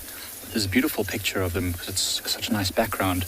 And you can really see the female, massive, fat female. She's been feeding well. It's near water, so it's a great place to catch lots of insects. So she's doing super well. Probably even maybe got a lot of eggs that she wants to lay very shortly. Then you've got the males, which are much, much smaller all around her. Multitudes of them, probably more than 10 males here, maybe even more than a dozen males here, because she's obviously got a very great spot. So this is a good chance for youngsters to grow up healthy and strong. So the males have chosen wisely. And then not only are there, the males are small, but there's also these very small silvery spiders that almost look like little metallic drops. And those are called dewdrop spiders. And actually filmed a very cool segment, must be months ago now, where we actually watched one dewdrop spider cutting some of the food out of the web, stealing, in essence. They are kleptoparasites, so they steal food from these large orb web spiders. But I always find it so amazing. Look at this one male who's just very carefully approaching this female, actually touching her top leg. Can you see that? She's just... Oh, he seems to be moving away now. I don't know what their courtship ritual is like, but you'll see many of these males are on the opposite side of the web to the females, because she will eat them if she feels that way inclined, if the male doesn't impress her. So I think the male probably has to release some sort of a pheromone that attracts her, and then maybe touch her in a certain way, or maybe make certain vibrations on the web that signals their intent. And usually they'll actually go to her when she's feeding so that she's distracted. What's amazing is that you don't normally get to see such clear views of them, which is really amazing. In fact, I can see a place where it looks like a dewdrop spider has actually stolen food from the web. I don't know if you can see there where I'm pointing. Just over there, there's a big hole in the web. And that is most likely where a dewdrop spider cut out some food stole it from this golden orb web, this female. When it's finished feeding on that, it'll literally suspend the food on its own little line. When it's finished feeding, it'll just drop that off the web and then go back to waiting. Amazing little spiders. So now these golden orbs are not particularly dangerous to us. They can bite and it's quite painful. I don't know if you can get a nice close-up view of that female's face, the head. You can see it's got these small pedipalps, which are parts of the mouth that help to bring the food in, and it's got quite a formidable set of pincers or fangs, which can inject a venom into us. It's not a very potent venom, but it's a venom nonetheless. But they're very, very unlikely to bite you. They're not aggressive spiders. In fact, most of the time they'll just try and get away. But you can imagine driving through the bush and one of these falls on you. It's quite a shocking experience. Starlight, probably as many as possible, to be honest. I don't know exactly how their physiology works. I don't know if she's able to keep some of that reproductive material and save it for later.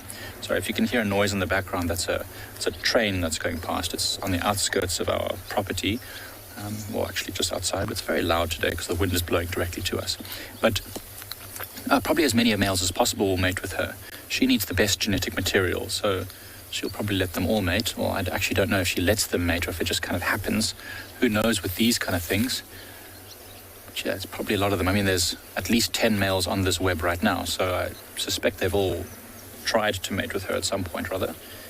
Bit of a waste if they did not, seeing that she seems to be a very successful female. I just wonder how sensitive it is with this wind blowing. Oh my goodness, it's going to blow straight into me. I'm not particularly afraid of spiders, but I don't like them to be on me, especially if I'm not expecting it. I've had a few experiences with these golden orbs, particularly on drive when you don't see the web and it falls on you. But the web's so strong. You can actually feel this right here where my finger is. This is where one of the main support lines is attached to the small, I don't know, it looks like a large fruited guari or grevia of some sort, like one of the raisins. But this line here feels like fishing line. It's thick and it's strong and powerful. In fact, I can almost pluck it like a guitar string. It's amazingly powerful. One of the strongest substances in the natural world. In terms of its tensile strength, meaning how flexible it is and how much you can stretch it and pull it before it breaks. In fact, I'm wearing a different shirt today. No, I actually collected some web from one of these orb webs that was abandoned, and I made a string out of it. We all pulled it. It was very strong. JD, just as I was explaining just now, it's got tensile strength, meaning that it's flexible and twistable, but still retains its ability to hold. They say, well, I don't know who says this, but I've read it before in many guidebooks, that if you could take a piece of this web material and make it as thick as a piece of rope, let's say, it would be strong enough to stop a jumbo jet in flight, just flying along, and it will just stop it dead straight because it's so strong. And I mean, there's many uses that I hear being researched for these things, and I need to actually do a bit more current research, but I see that they, thinking about things like body armor replacements. Instead of having Kevlar or steel plates, you'd have something made of this web material. But the problem is that it's just difficult to get as much as you need. I mean, you can't harvest it from nature because, first of all, it's contaminated by... Goodness, I hope that was a leaf and not a spider that just flew onto me. It's contaminated by all sorts of different things. There's lots of small spiders on it. You can't really harvest this. So they're trying to research it and find a way to synthesize it in a laboratory environment. So they just need to be able to research it more. And then it could be used for so many things. Things like surgeries, internal surgeries, something that's very strong and very small, very light, for surgeries on sensitive membranes in your body, maybe on your eyes, for example. I mean, there's so many uses. I've actually seen, I don't know if this is real, but I've seen a picture of a garment that was sewn, I suppose, out of the silk from spiders. It's golden in color, it's shiny, it's really amazing. I think it was in Madagascar that they did this. Really, really spectacular.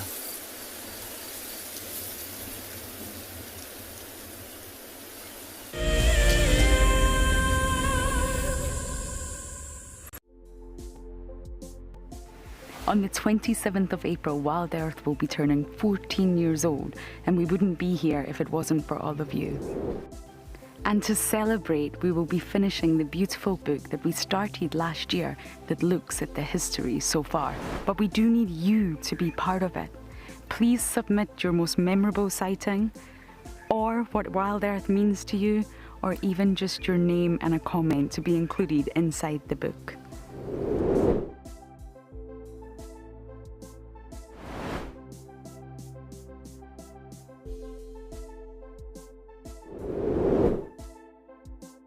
Head over to the website to add your name and reserve your copy.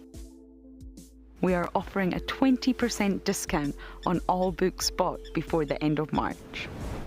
And a big thank you to all of you who have contributed to the book so far. Staying one step ahead is the key to survival out in the African wild. And now you can stay in front of the pack with a Wild Earth weekly newsletter. Sign up to be a Wild Earth explorer and you will get exclusive behind-the-scenes stories about your favorite guides and camera operators. Information about our upcoming plans and projects will be delivered to your inbox every week before anyone else. And you can hone your guiding skills by taking part in our Identify Me nature quizzes. Wild Earth explorers, it's in your nature. I love being a cam op for Wild Earth. The animals coming right up close to you, especially like lions. Sometimes you get nervous, but you have to go with the flow. My favorite animal to film is the elephant because of how big it is. But when it's really up close to you, it's one animal that you would say, I really respect you.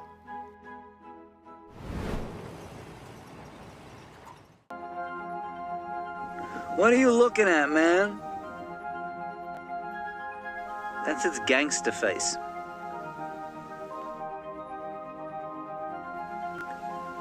It has the manners of a common variety vagabond. Look at it chewing with its mouth open like that.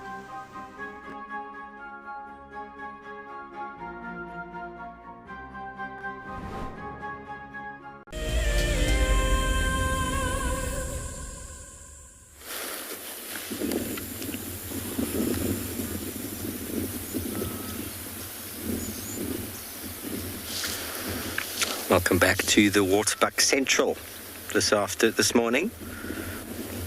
Our monitor lizard ducked off back into the water, and our boys, who are probably quite concerned with the wind that you can hear pumping over the vehicle right now, is cause for concern when you are an animal that gets hunted by a lion.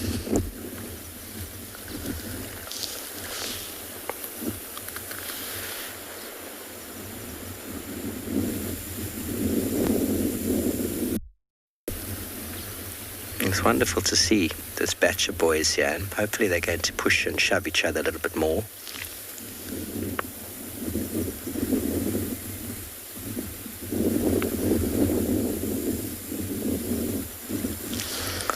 So Waterbuck males will only start to really compete for a territory at about the age of 6. Although they reach sexual maturity at 3. And once they reach 10, they're regarded as being past their prime, which is doesn't leave them long in the territorial seat. But a territorial male who has a territory will tolerate bachelor herds nearby, as I said before, because their eyes and ears, as long as they don't behave in any certain way or look at his ladies in any certain way, he's normally okay with them being there.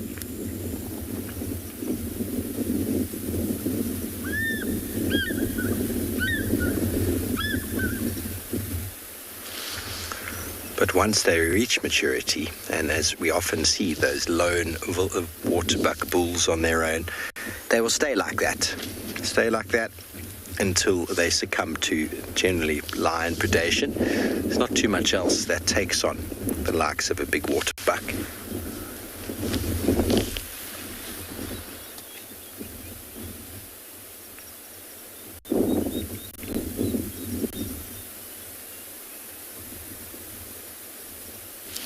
So they'll only defend their territories against challengers. They won't actually do much against young bachelors. Now listen, where are the females indeed? Well, being in the height of the end of the rainy season, it's possible that a number of the females are secreted away with their little youngsters.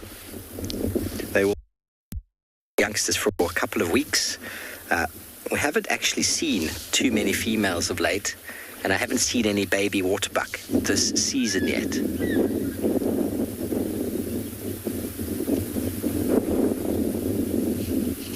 They'll come out and about.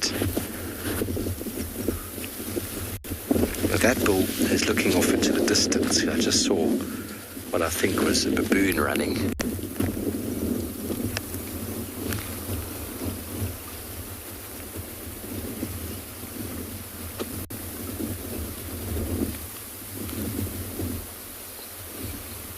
Impala's behind us, also looking towards where the baboon was running. We're just going to have a little stand with the binoculars and stay on the waterbuck, as we can't see anything at the moment.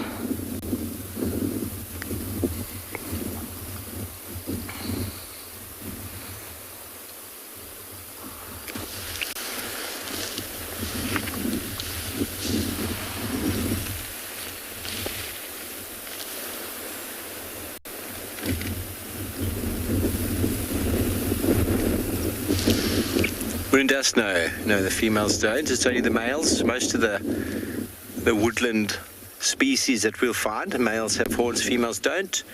That's because it's actually a disadvantage for females to have horns. They get caught up in the vegetation when they run, and their strategy of defending themselves or their youngsters is to hide. The males will often stand up against the predators with the horns, but mainly their horns are used for fighting and for territory against others of the same species.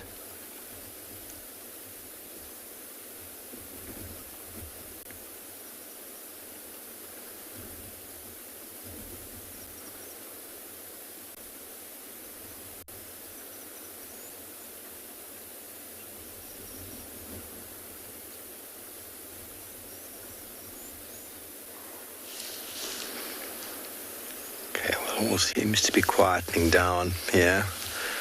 Everything gets a bit edgy when it's windy like this, as we said on our approach to the dam.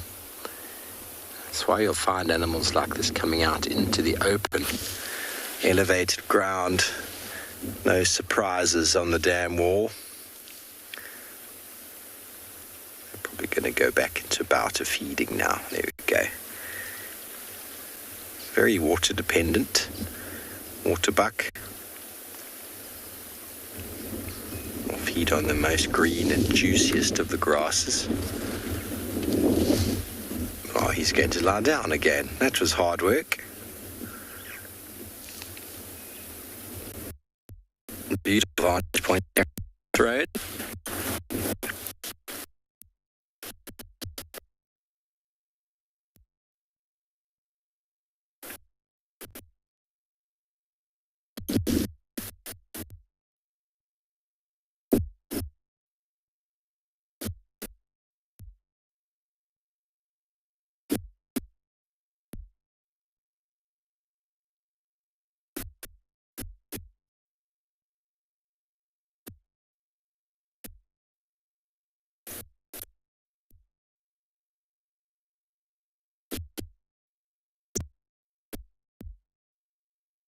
Crash cuts.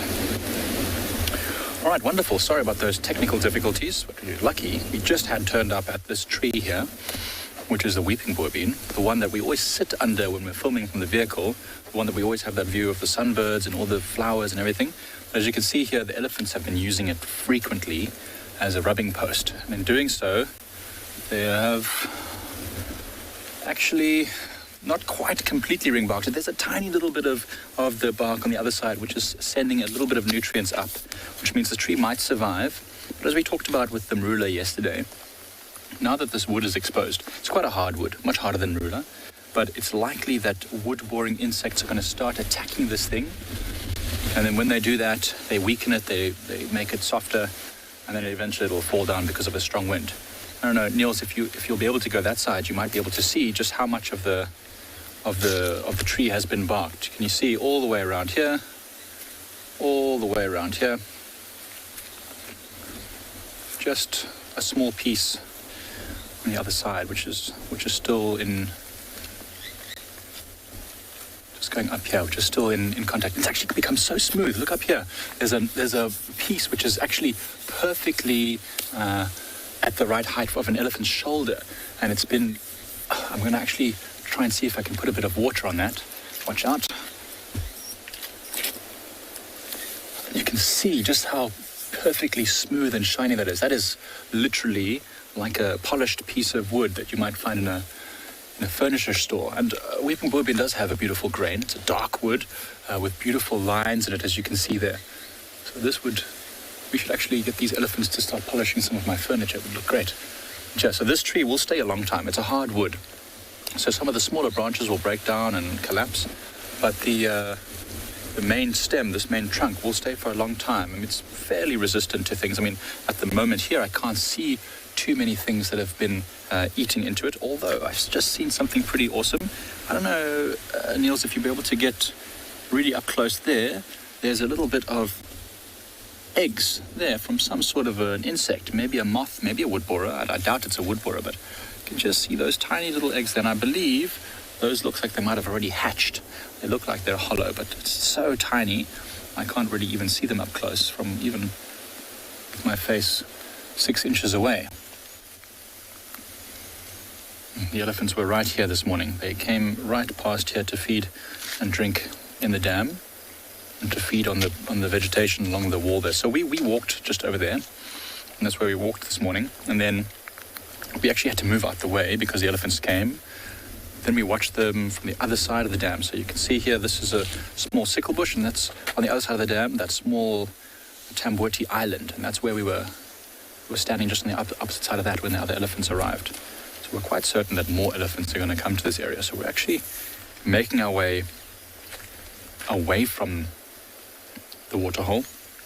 Oh, I know that we're having some sort of communications breakdown. I think that there's a question maybe if you could try and repeat that.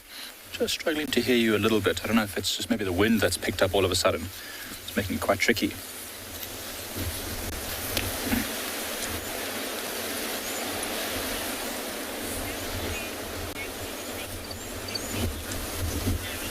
Oh, Marilyn, you're asking whether the tree produces something to protect itself from being destroyed by the elephants. So actually, one of the things they do produce, I was going to show you in this pile of elephant dung.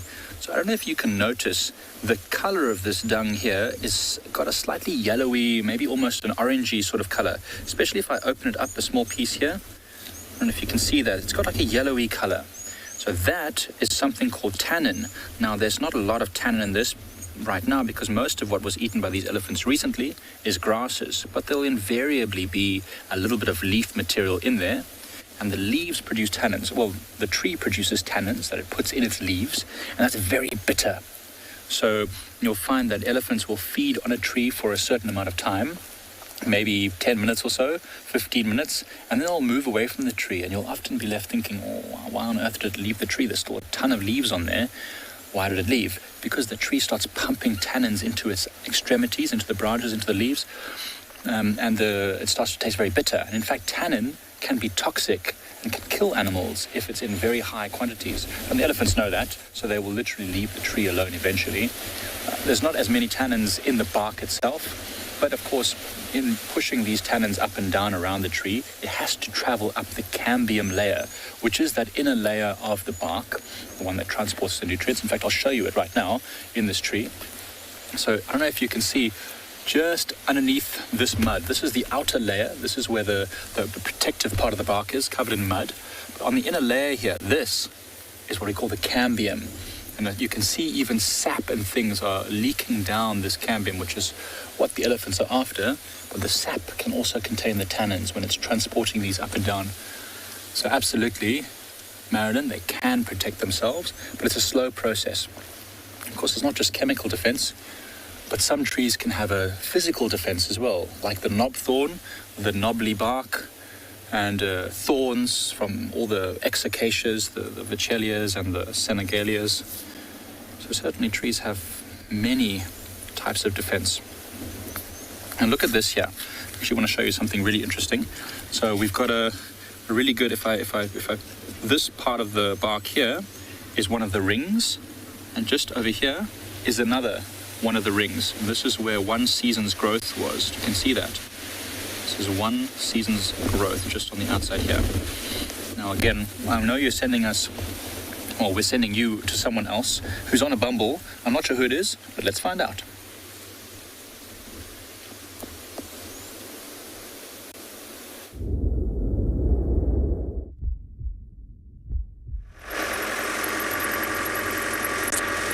So we've decided to come to the other side of this block, actually down further back towards this road we have actually covered and driven on this morning. And just because we could see there's more activity actually pointing towards the southern edges, as these lions could have actually pushed through towards where that animals was walking. And as we came back to our own tracks that we've driven on this morning, this road that we started up with this morning, and actually we spoke about this area specifically with the sweet grasses. When we did that grass presentation just earlier on this morning, it's actually the exact same block that we are driving through here at the moment. And the thing is that it does look like these lions have traveled much further south. Reasoning behind it is that we could actually see the red hartebeest tracks running across the road here. So the meaning is that lions have moved further south. And the possibilities are, let me just have a look at something here. You can see something in the grass there. Some tumbleweed coming through. If we get a cool example of it, that one is a bit far. But if we get a good example, I'll show you actually what tumbleweed looks like. But anyways, I thought it's actually ears of what looked like an aardwolf maybe sticking out of the grass there. Anyways, so yes, a lot of animals are running across the road here on top of our tracks, so which is meaning those lions were walking south through this block by the time we were on the tracks on the northern end of this block actually. So yeah, at the same time we're going to just keep on going south here and see if we do get their tracks. Maybe we get the lions actually coming across the road in front here as well. But on the other hand, it's just so gorgeous driving through this area this morning with all of this stunning scenery coming through with these grasses in this environment.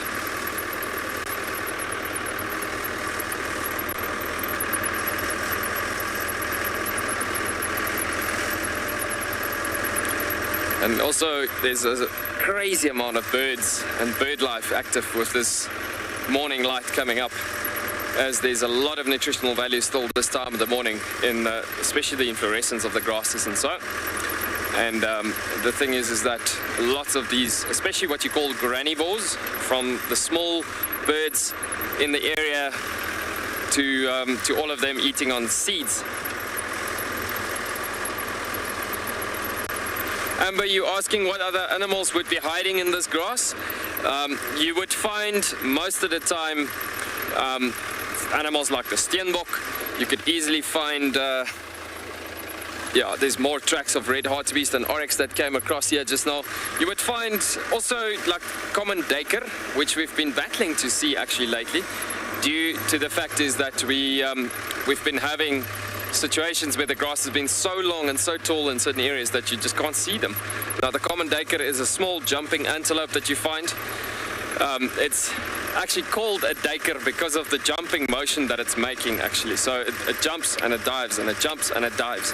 And that comes from having its name from the Afrikaans version being duiker, meaning diver.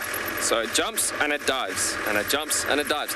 So from that point of view, you can also find a huge amount of rodent life in this environment, as there's quite a lot of microhabitats in certain areas of the dune fields, and these microhabitats are existing with a huge amount of rodent life that comes across in certain areas and so on.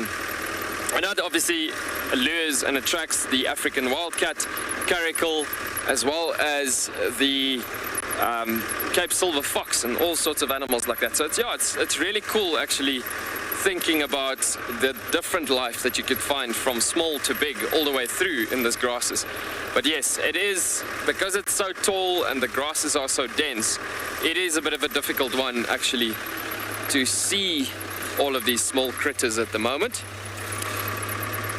And in doing so, I mean, it's quite nice to do a bushwalk every now and again in certain areas. Obviously where the grasses are not too dense though, because if it becomes too dense, then it becomes dangerous to be on foot as well in these areas. I mean, you never know if you're going to walk into a lion.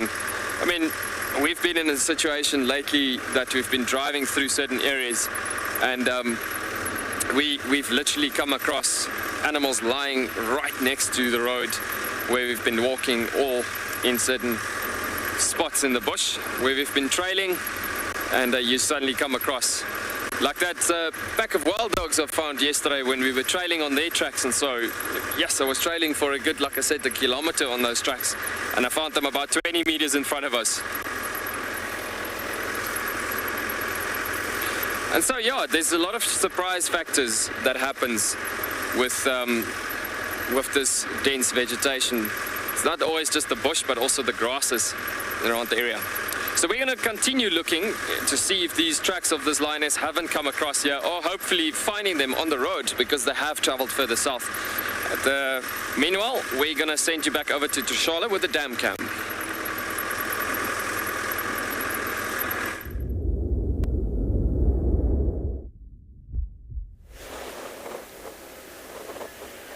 Well, Ewan, it's the exact thing that I'm hoping for here. That's something that's lurking in the grass, hiding. You know how good animals are and hiding in the grass.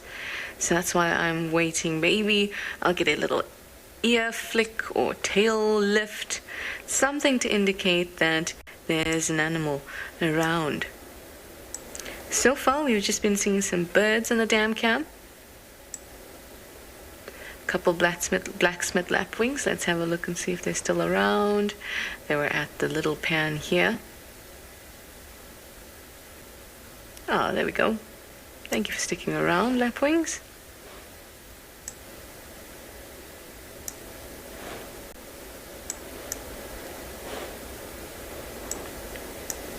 You can really see how windy it is. Steve was saying it was windy to you.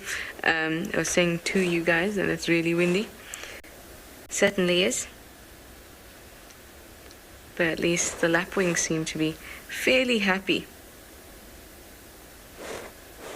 milling about in the grass there.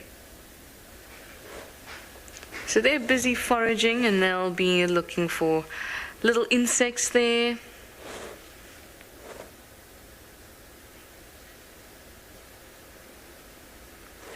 Hi Maverick, you have an excellent question. You'd like to know if the change in season will affect animal behavior.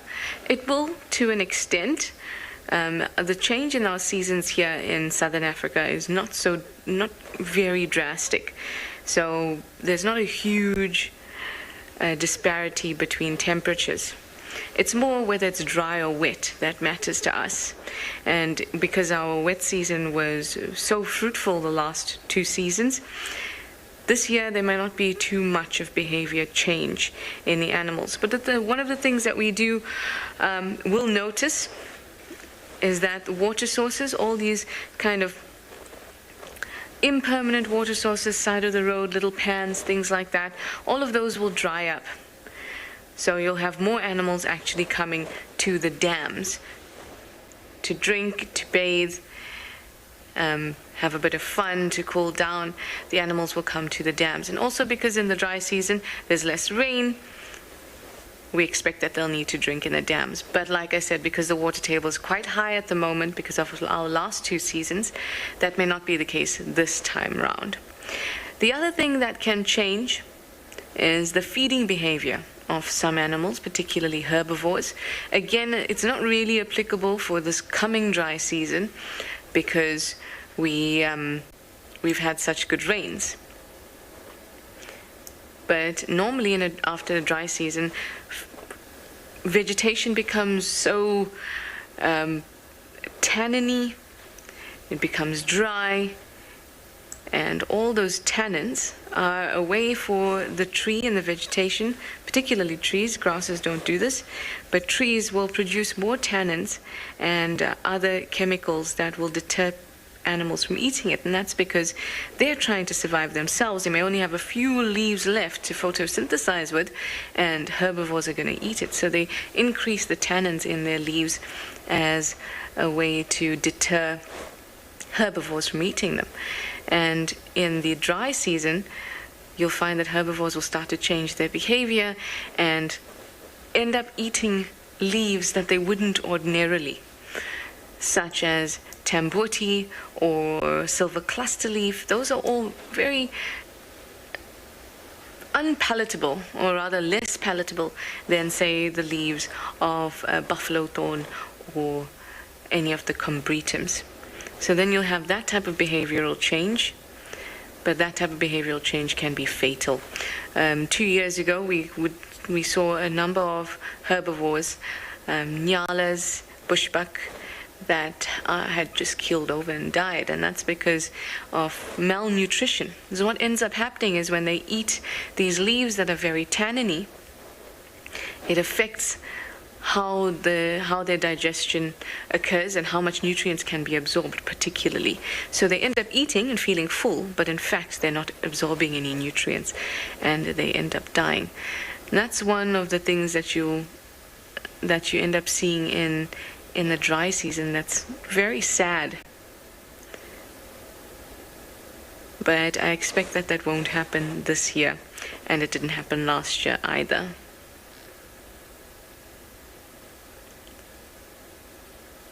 So I think we're in for a much more abundant dry season than we were the last 2 years ago.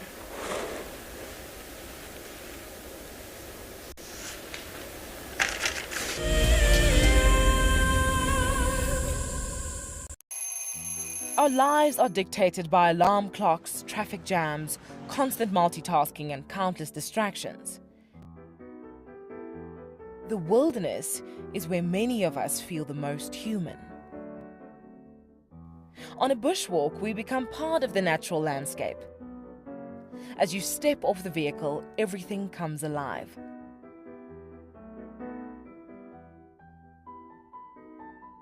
As with any risky experience, walking amongst these animals inspires awe and appreciation.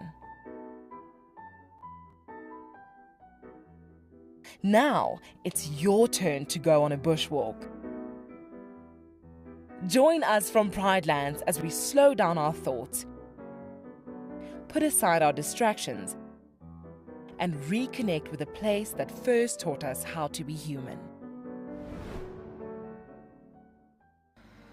Wild Earth explorer Jenny recently joined Tristan as he broadcast live from Djuma. Awesome to kind of have a guest on board. I'm looking forward to this. This is Jenny. Hi everyone. And Jenny is the first of our Ticket to Dream holders. If you want to go on safari with a Wild Earth guide, whilst honing your bush knowledge and of course featuring in one of our shows, then head over to our website. Literally being with Tristan on the vehicle today has been incredible. It has truly been a dream come true.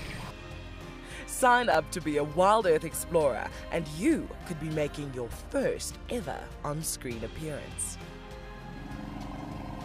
I would highly recommend being a part of the Explorer program and being able to be a part of an interactive live drive.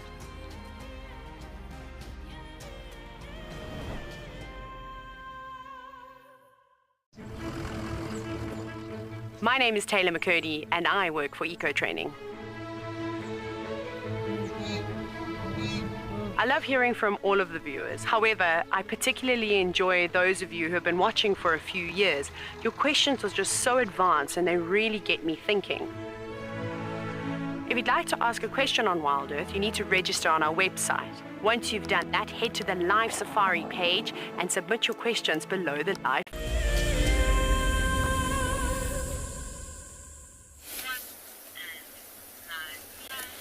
Alright, so we walked away from that boerbean and we're just heading to the western side of Leopard Dam, and we're walking along game paths because the grass is very long now, and we came across a very awesome track here.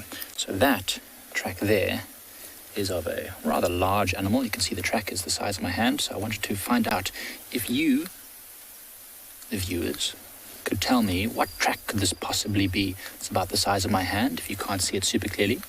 And it's definitely got two distinct halves. There's one half there and another half there. Now, it's nothing to do with this dung, which is over here, which is elephant dung. That is something separate. And there's more dung just a bit further down that's giraffe dung. It's not that either. So what could it be possibly? You're welcome to tell me. But it's one of the reasons why we have to be quite wary as we walk up and down these game paths, especially close to water holes like this. Many animals are using them, and some we have to be particularly vigilant of. So what could possibly have been that track there? Now you see the game path heads down towards the water, and there's probably some mud wallows there, which are potentially something that this animal likes to use quite frequently. Of course, it feeds on grass as well. It's a rather large animal. So there's the track once again. You can see that's the back of the track there. That's the front. It's quite wide. It's about that big, that wide.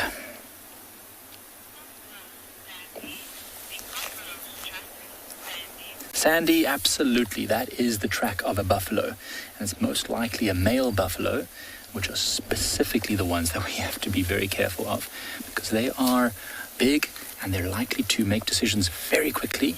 Either going to run away from us or run towards us. Depends how close we get to them. So Sandy, well done. I would like you to join me on some of these walks so that you can help to keep me safe from these hairy, scary beasts. But anyway, I'll show you these other tracks that we've got here, or other signs. There's some giraffe dung here. The reason why we know it's giraffe dung is because it's quite well spread out. When giraffes are walking, when they defecate, they drop their pellets from quite a high area. And so you can see they spread out all the way on one side of this little patch of a game path, all the way to the other. And they're rather large. That's quite a big pellet. You can see it's probably about the size of my thumb. You can see there's quite a decent sized pellet. An impala dropping is more bullet-shaped, I suppose you'd say, and it's definitely only about half the size, maybe even less. A kudu's droppings look very similar to this, but the kudu's droppings will normally be much closer together, not so spread out, because they're, of course, only about half as tall as a giraffe is, and also it's slightly more elongated, also more bullet-shaped, like the impala. So that's really awesome. And there's some more elephant dung just behind here, which is slightly fresher. You can see it's still moist on the inside there. So a lot of animals using this area. So yes, with this thicket area, we're actually going to walk through this thicket here, and then we sort of decided that it's probably not a good idea to walk through that with this buffalo's tracks. Glenn, you're asking what food do elephants more efficiently digest? That's a good question, because at different times of the year, they're eating different things. Now, at this time of the year, elephants are mostly eating the grass, because that's what's still green and it's what's still soft. And of course, they only have an efficiency of about 40%, which means 60% of what they eat comes out the other side completely undigested. But that is only when they're eating tougher materials. When they're eating something like grass, which is easy to crush and break down and digest, grass is more often used. I see Caroline looking into the thickets there. All's fine? Okay. We know there's a buffalo somewhere around here. But yes, so grass is what they're eating mostly, because that is the stuff which is easy to digest. So you can see there, especially with the wind picking up, we definitely made the right choice not to walk in there, because that's quite thick, and it's exactly the kind of place where buffaloes or elephants might go and shelter as it gets windier this afternoon and as it gets a bit warmer. So we're going to keep it that way. I'm not going to walk along this path or into there. Keep moving away. Waterhole. In fact, it's getting warmer now, so we might actually head up the crest a little bit into some of the open areas and then make our way back towards where we left our vehicle.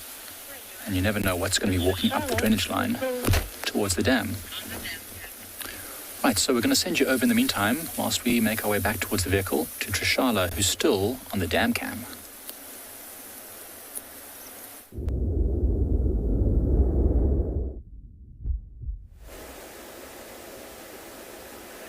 Oh, I can't wait till I get to make my way back to my vehicle. She's getting sorted out.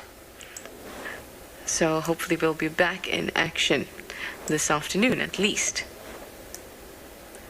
And for now, I'm quite enjoying this dam cam, or controlling the dam cam. Makes me feel like I'm playing a game of some sort. A find the animal game. Well, at the moment there's not too much going on. Our lapwings have left and our one dove has left. But I can hear some francolins in camp. I think they must have seen Marcel. Oh, there we go.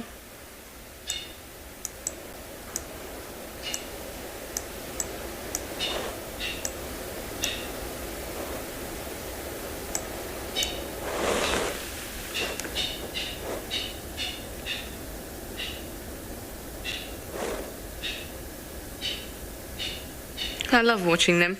They're often at near dams. Hi Tabo, you would like to know why their legs are so skinny. That's because they are birds that you find near water, and the birds that you find near water are usually skinny-legged, tall and skinny-legged, and that's so that they can wade through the water without having to wet their feathers and lose heat. That's the other reason that their legs are skinny. So there's less surface area for them to lose heat to. That's also one of the theories as to why birds would stand with one leg up. You know, sometimes like a flamingo, one leg is down, keeping them steady, the other leg is up. One of the theories is that that would help them to retain body heat, because remember, those legs, there's no feathers on those legs. So it's just perfect skin for it to be losing heat to. And also birds are small. Birds do have an average body temperature that is higher than our own, but still they're also very tiny, so they lose heat quicker. But also, if you ever owned anything that is down, you'd know that those feathers are an excellent, excellent source of insulation. And you wouldn't want to get those feathers wet, because then they're not doing their job. So if you have nice tall legs, you can keep dry.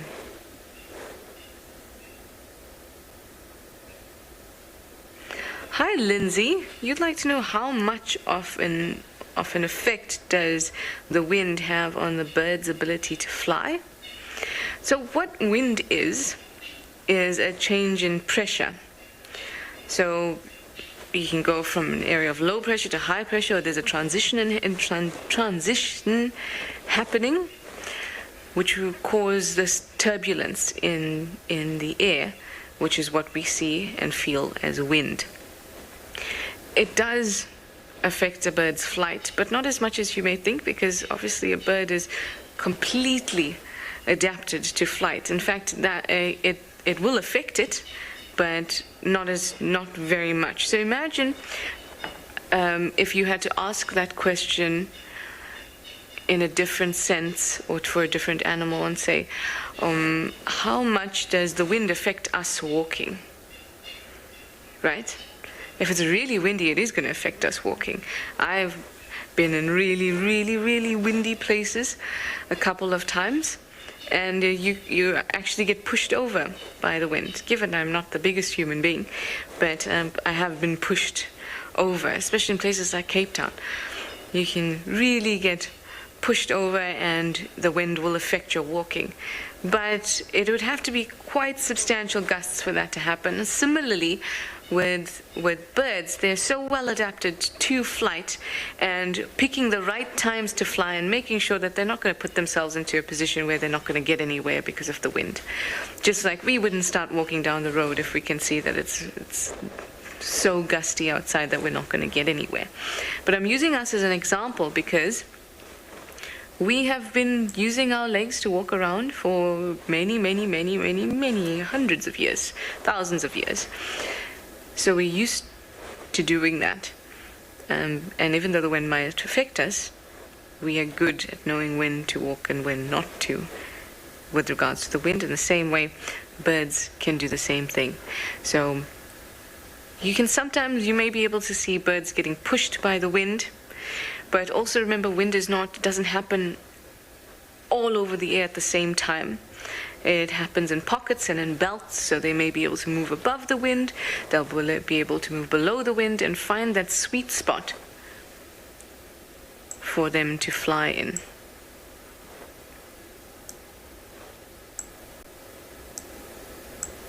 Also, the birds rely on the pressure in the air to be able to create flight. So that's why when it's a very low pressure system, that's this like a stormy system, weather system, birds will fly less. You'll see them perched quite a bit because it's more difficult for them to fly. The pressure is very low.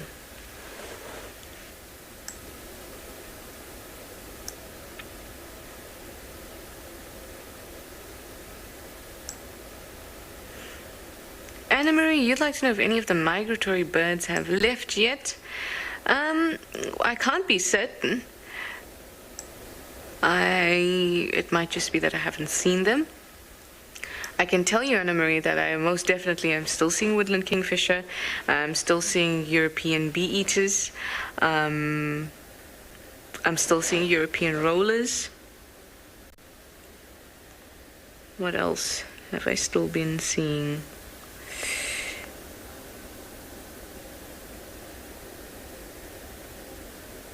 That's the ones I can think of right now that I most definitely am still seeing and glad to see them. But we'll see for how long that stays that way.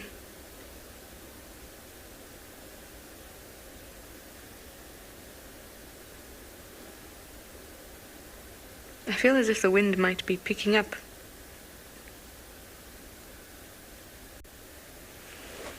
I'm sure Steve will let you know how it's going. He's been at Chitwa, and I've always found that if it's windy at Djuma, it's extra windy at Chitwa.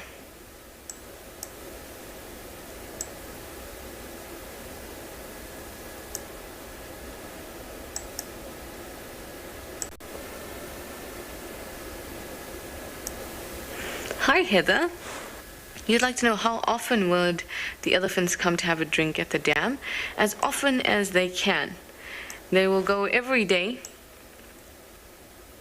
with drinking at least once. And that's desperate times, because if they can drink more than that, they most definitely will. Let's do a bit of investigating here. Oh, that's just a branch. It's like just on drive. You think you see something and then you don't. It's just a log or a branch or a bush.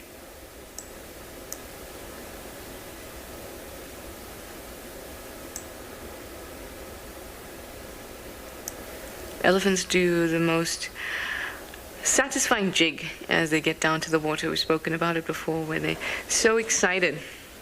So I'd love to see them come down, and it's very likely that they would, because we just answered that question about the fact that they would drink very often as they can. The only thing is now, and then also relating back to the question about changing seasons, the only thing is that they don't especially need to come to the dam. They can pretty much go anywhere to have a drink. Any drainage, any bump in the road that's filled with water, that's all they need.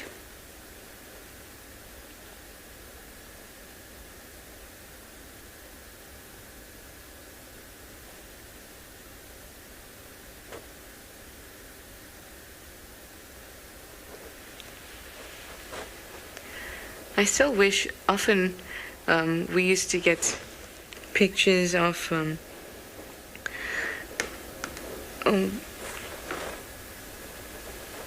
images of leopards on the dam wall. Oh, I see something. I want to find a leopard walking on the dam wall. Looks like I've got an impala here. Hello, impala.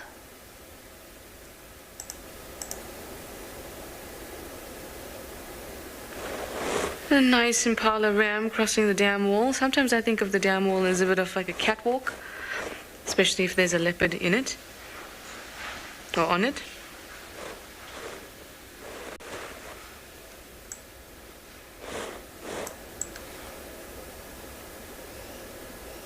No, it's an antelope walk.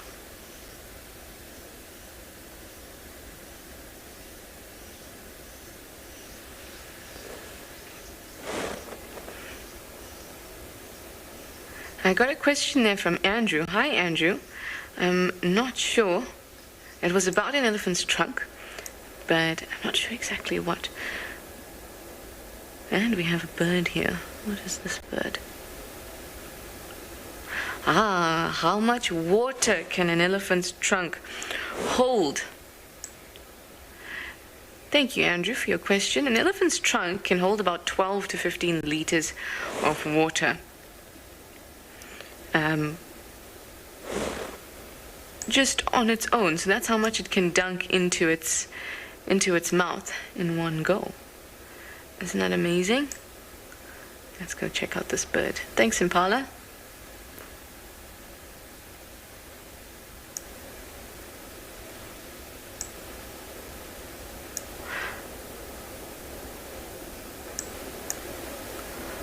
Ooh! It's a pair of hammerkops. That's so sweet. I don't often see them in a pair. That's nice. I often just see them one hanging out on its own. Oh, this is so sweet to see a pair like that. I'm just going to grab that viewer's name again. But it was about where the lapwings... Marjo, you'd like to know where do the lapwings sleep at night? What do they do at night? They're on the ground. They're ground nesters. They don't have any type of other routine. You'll kind of see them even in the ground, on the ground as opposed to in the ground. Hopefully not in the ground. In little they make little depressions, and then they kind of huddle up there. Now, not all water birds do that. Many of them roost in trees, like Egyptian geese will go up into the trees, storks, etc. But these guys, the blacksmith lapwings, they hang out quite a lot on the ground.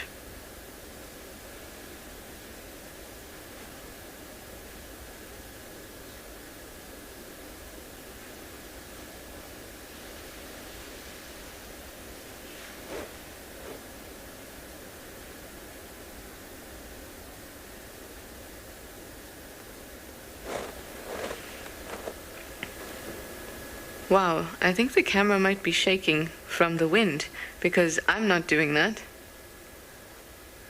Wow, it must be very, very windy out there. Alright, well, I'm going to send you over to Yuan on a Bumble, and hopefully I'll be able to find something else here on the dam cam.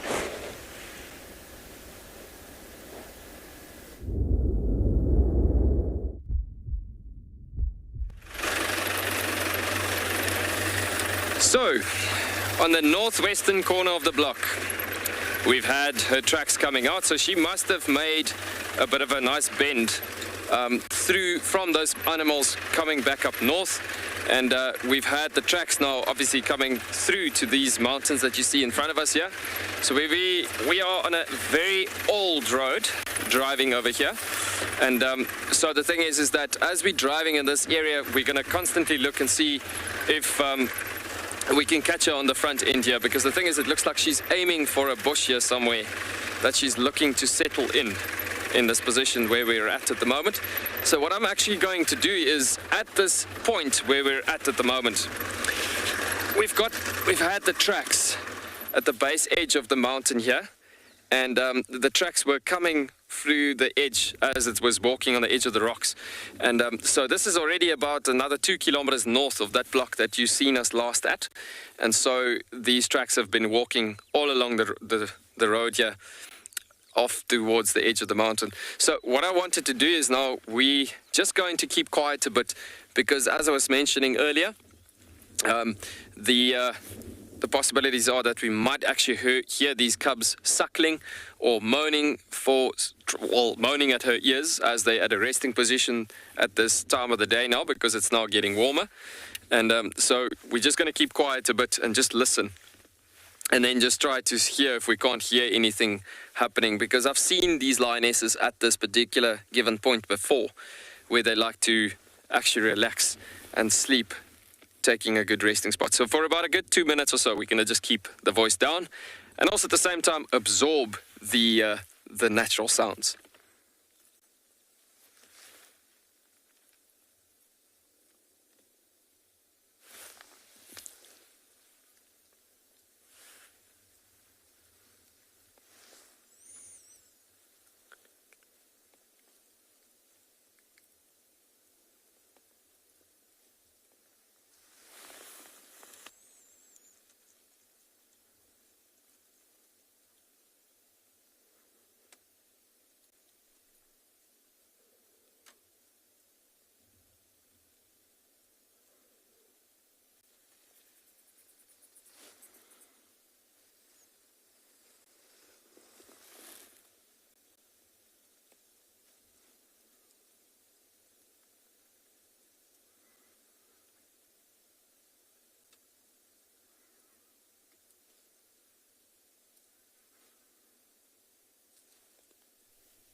Boy, oh boy, and that is a silent sound. Can you believe it? So that you can see why in such a wilderness environment like this, how you can find animals through audio also sometimes, just because of the silent, beautiful beauty. Oh, stunning flowers in this area, as well as BK is following up on the thunderbolt flower there.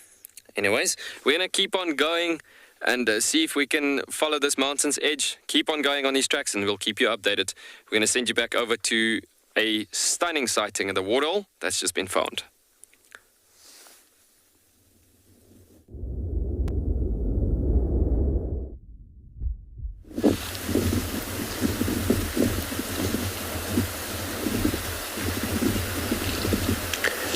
Welcome back to Djuma, everybody. Well, something Trish wanted to see. This elephant's coming down to the water, and here we are, twin dams. It's a lovely breeding herd. There were a few bulls before. We had to reposition because it seemed like we weren't getting any signal. Now everything seems fine. Let me just move up an inch or two there. Very relaxed herd.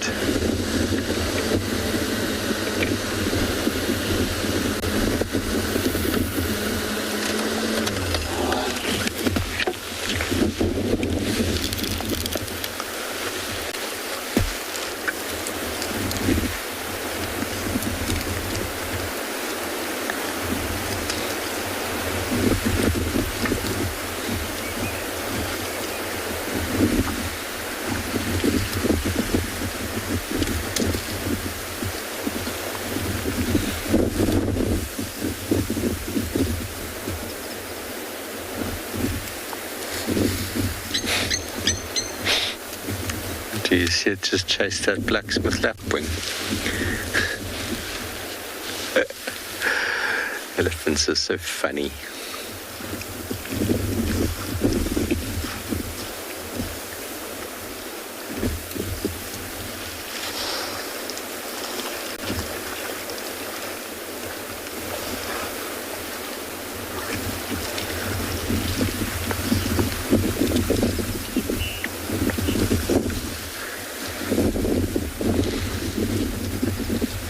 listen, I can't give you a number there because each herd is different in size. And by the time bulls reach 14 to 16, they get pushed out. So it's really hard to say. I mean, probably 50% of the youngsters are male and 50% are female. That's just a guess. So when you see a group like this, it could be 2 or 3 youngsters, maybe 4, depending on the size, really. But then you've always got the young bulls that follow, that are not really included in the herd. You can see them on the dam wall there. Bulls have just arrived. They are not part of the herd. They're just following. But then there are a few little floaters. So, you know, the dynamics shift and change. You suddenly get more individuals moving in, and here comes a nice big bull on the dam wall. Everybody's going to move out of his way.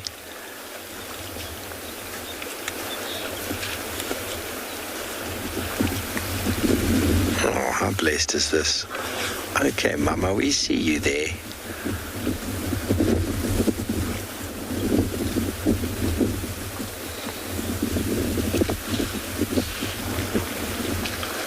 But essentially herds are made up of females and their calves. And well, definitely not dog years, that's for sure. Elephants and humans have very similar life cycles, very similar development stages, very similar care. And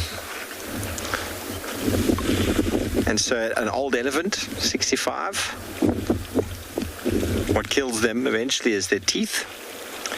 I suppose if we didn't have dentists, we'd probably also, and the ability to make smoothies, we'd probably also deteriorate quite quickly from that age on. I know that 100 years ago, 150 years ago, I think the average life expectancy of the human population was a lot less than it is today. Ooh, I can smell a bull in must. There's the one on the wall there. Can smell him. He's going to come in and cause all sorts of drama here. Oh, he's an impressive bull. He's going to come down the wall in a moment or walk on the wall. Now, just bear in mind that we've done nothing. So if the herd dynamic changes, it's all got to do with him. Now he's coming in the back there. Oh, he's a big boy. Oh, yes. Oh, can you smell him, Mpo? Oh, this is the fellow I had on Bufosuk boundary recently, with that very worn down left tusk. He's a beautiful bull. Look at this, eh?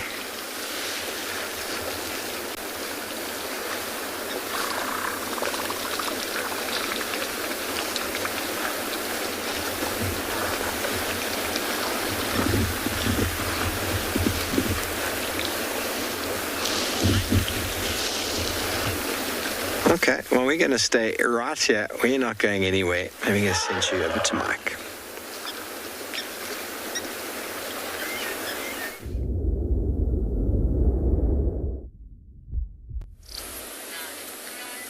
So we wrapped up at Leopard Dam and we started to make our way back to HQ,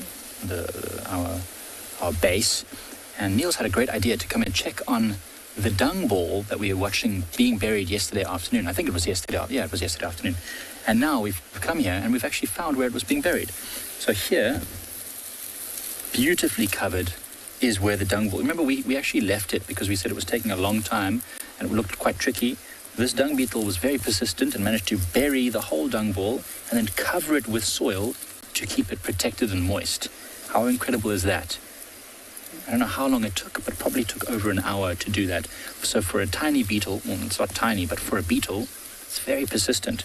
And what's even more amazing is when you look at the surrounding environment here, it's very hard, the ground. I mean, I've got a stick here, and I can tap the ground, and it does not even break the surface. It's very, very tough. And so this dung beetle was only able to do that because of the fortunate event that some other animal just over here stepped on the ground, whether it was a kudu, a giraffe, or whatever it was, and broke that hard crust and able to make the soft sand underneath the dung beetle could then dig into. So it's really, really cool, very awesome. And now that was a big dung ball. It was probably almost the size of a tennis ball. And so for it to have been able to dig a hole big enough to bury that whole tennis ball-sized piece of dung and then cover it with soil and then fly off and probably start the process all over again is really spectacular. Wonderful to see. And now with that loose sand on the outside of that dung ball, it will actually, as the dung starts to dry, it will accumulate and it will harden into a thick crust, which is what we often find that has been excavated by things like honey badgers. Honey badgers seem to be specialists at digging up dung beetle nuptial balls. So you'll often find a hollow, looks like a clay pot that's been hollowed out, and it's quite small, maybe the size of hold it in your hand. That's the dung beetle ball that's now either pupated or it's been eaten.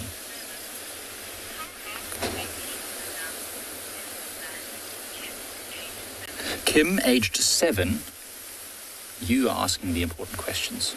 How long does the dung ball stay in the ground? Well, I guess as long as it needs to pupate. Now, I don't know the exact time frames that it takes for a dung beetle to change into from an egg to a larvae to an adult, but can probably take some weeks, can probably take some months even, who knows, maybe even years. I know there are some insects that will remain in their larvae stage for years and years. Now, because the dung beetle doesn't have an infinite amount of food, it just has that one dung ball to feed on, I don't think it stays there for years and years. I think it probably stays there for maybe at most a month or two, and then it will emerge like a butterfly, except it's not a butterfly, it's a beetle, fully formed as an adult, which is super cool. Good question, though. Many other animals will stay a lot longer in their pupa, their juvenile stage. In fact, if I could see one right now, I would like to point one out, but I cannot see an antlion larvae. The antlion larvae that makes those little cone pits that ants fall into and then they catch them, that can remain for about 7 or 8 years as a larvae in the ground. So that's pretty fantastic. But you can see all of this area behind me. This is all a grassy area right now, but this is normally just completely barren and bare. It's only because we've had such great rains this year that this whole area is covered. So I'm sure if we went roving around through there, we might find some antlion larvae, but right now it will be very difficult.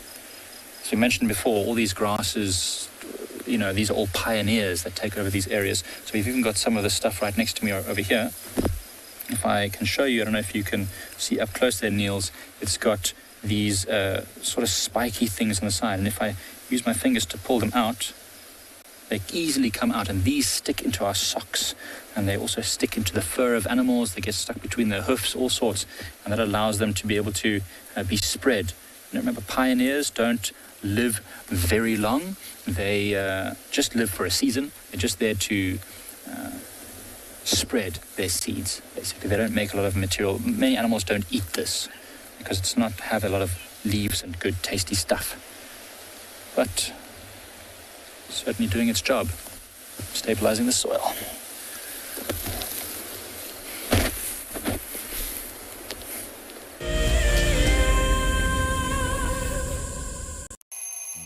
Our lives are dictated by alarm clocks, traffic jams, constant multitasking, and countless distractions. The wilderness is where many of us feel the most human. On a bushwalk, we become part of the natural landscape. As you step off the vehicle, everything comes alive.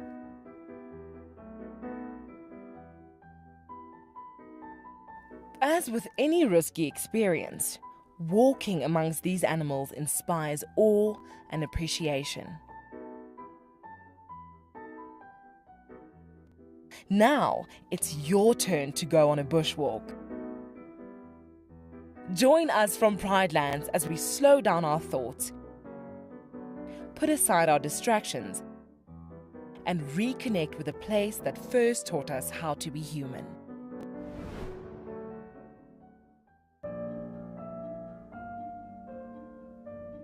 With a slew of potential dangers lurking, it's essential to be aware of your surroundings whilst walking in the wilderness. 20 yards away from one of the most endangered species. This is a big bull. What a moment, what a close encounter with an Ellie bull. He's just over here now. He's moved completely away. Being on a bushwalk and seeing a leopard, I mean, it's ridiculous to be this close to a leopard on foot and for him not to run is absolutely insane. How crazy was that? Through the gap there is just the back of the head of a male lion. He is absolutely unaware that we are here right now. I'll tell you, seeing lions on foot, it definitely brings out the caveman in you, this little scared human being.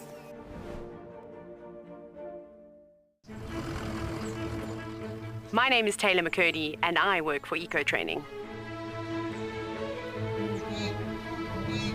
I love hearing from all of the viewers. However, I particularly enjoy those of you who have been watching for a few years. Your questions are just so advanced and they really get me thinking. If you'd like to ask a question on Wild Earth, you need to register on our website. Once you've done that, head to the live safari page and submit your questions below the live.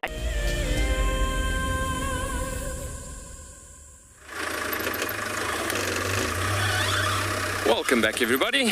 So we have come to this block's southern end as well, as it does appear that they have crossed even further down south. Oh, a couple of Namakwa sandgrass that just flew out here as well. So I just wanted to, earlier on, we actually looked at a few sandgrass on the road. And as I just seen these ones flying out here, that was pretty cool actually.